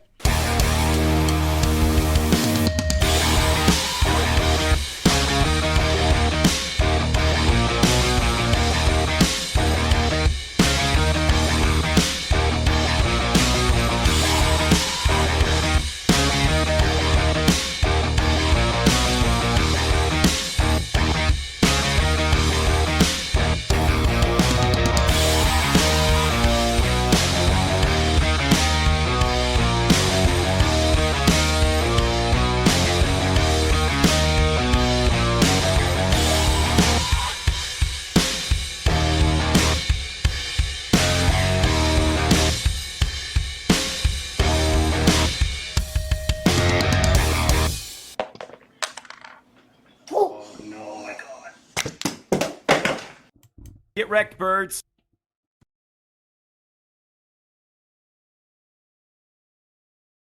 We're gonna get you back on the dating scene, bro. What do you think about that? Yeah, that's actually why we're here. We want to put your profile on Match.com. I don't see why. I got the waitress, guys. Yeah, right. Sure, totally. right. But we thought maybe you could meet somebody new. Yeah, someone you like even more than the waitress. Well, I don't see how that's possible, but I tell you what, let me pop a quick H on this box. This way we all know it's filled with hornets. Okay? Okay, yeah, do what you gotta do. These things sting like a bitch, man. Okay, first thing we gotta do is we gotta take your picture for the profile. So, Yeah. So do you have the makeup? yeah. Oh, no makeup. Come Well, on. those Every hornet time- stings are pretty bad, buddy. So I think we're but gonna I have to. am who I am. Right, but Yeah, let's do who you Let's are. minus pretend the like you're hornet not stings. who you are and just try to attract a woman. I tell you what if I wore a checkered hat and I smoked a pipe? That'd work. Why would you want a checkered hat and a pipe? You know, for the Sherlock Holmes look. Why would you want to look like Sherlock Holmes? Who are you trying to attract exactly? Intelligent women. Okay, I'm just gonna take the photo right now without the makeup and see if he likes it. Ready? Yeah. Oh, that felt good. Was that sexy? That That felt sexy. We'll Photoshop it. Yeah, I can see where this is going. Yeah, let's we'll just just not Photoshop do that it. right now. Let's You want to take talk- another one? No, we'll Nah. find another picture that we can use, and that'll be fine. Yeah. Let's talk about your likes and dislikes. How about your favorite food? What would that be? Oh, milk steak. What? Milk steak. I'm not putting milk Just steak. put steak. Just I'm gonna put regular steak. steak and then that Don't way put it's a good steak. Put compliment. milk steak. She'll know what it is. No, she won't know what it is, She'll Charlie. know Nobody what it knows what is. that is. No. Okay, all right. What's your favorite hobby? Magnets. Okay, what? Like making magnets, collecting magnets, Playing with magnets. Just magnets. I'm gonna put snowboarding. We'll put snowboarding. I don't really snowboard. All right. What are some of your likes? Ghouls. Son of a bitch. What are you talking You about know, now? funny little green ghouls.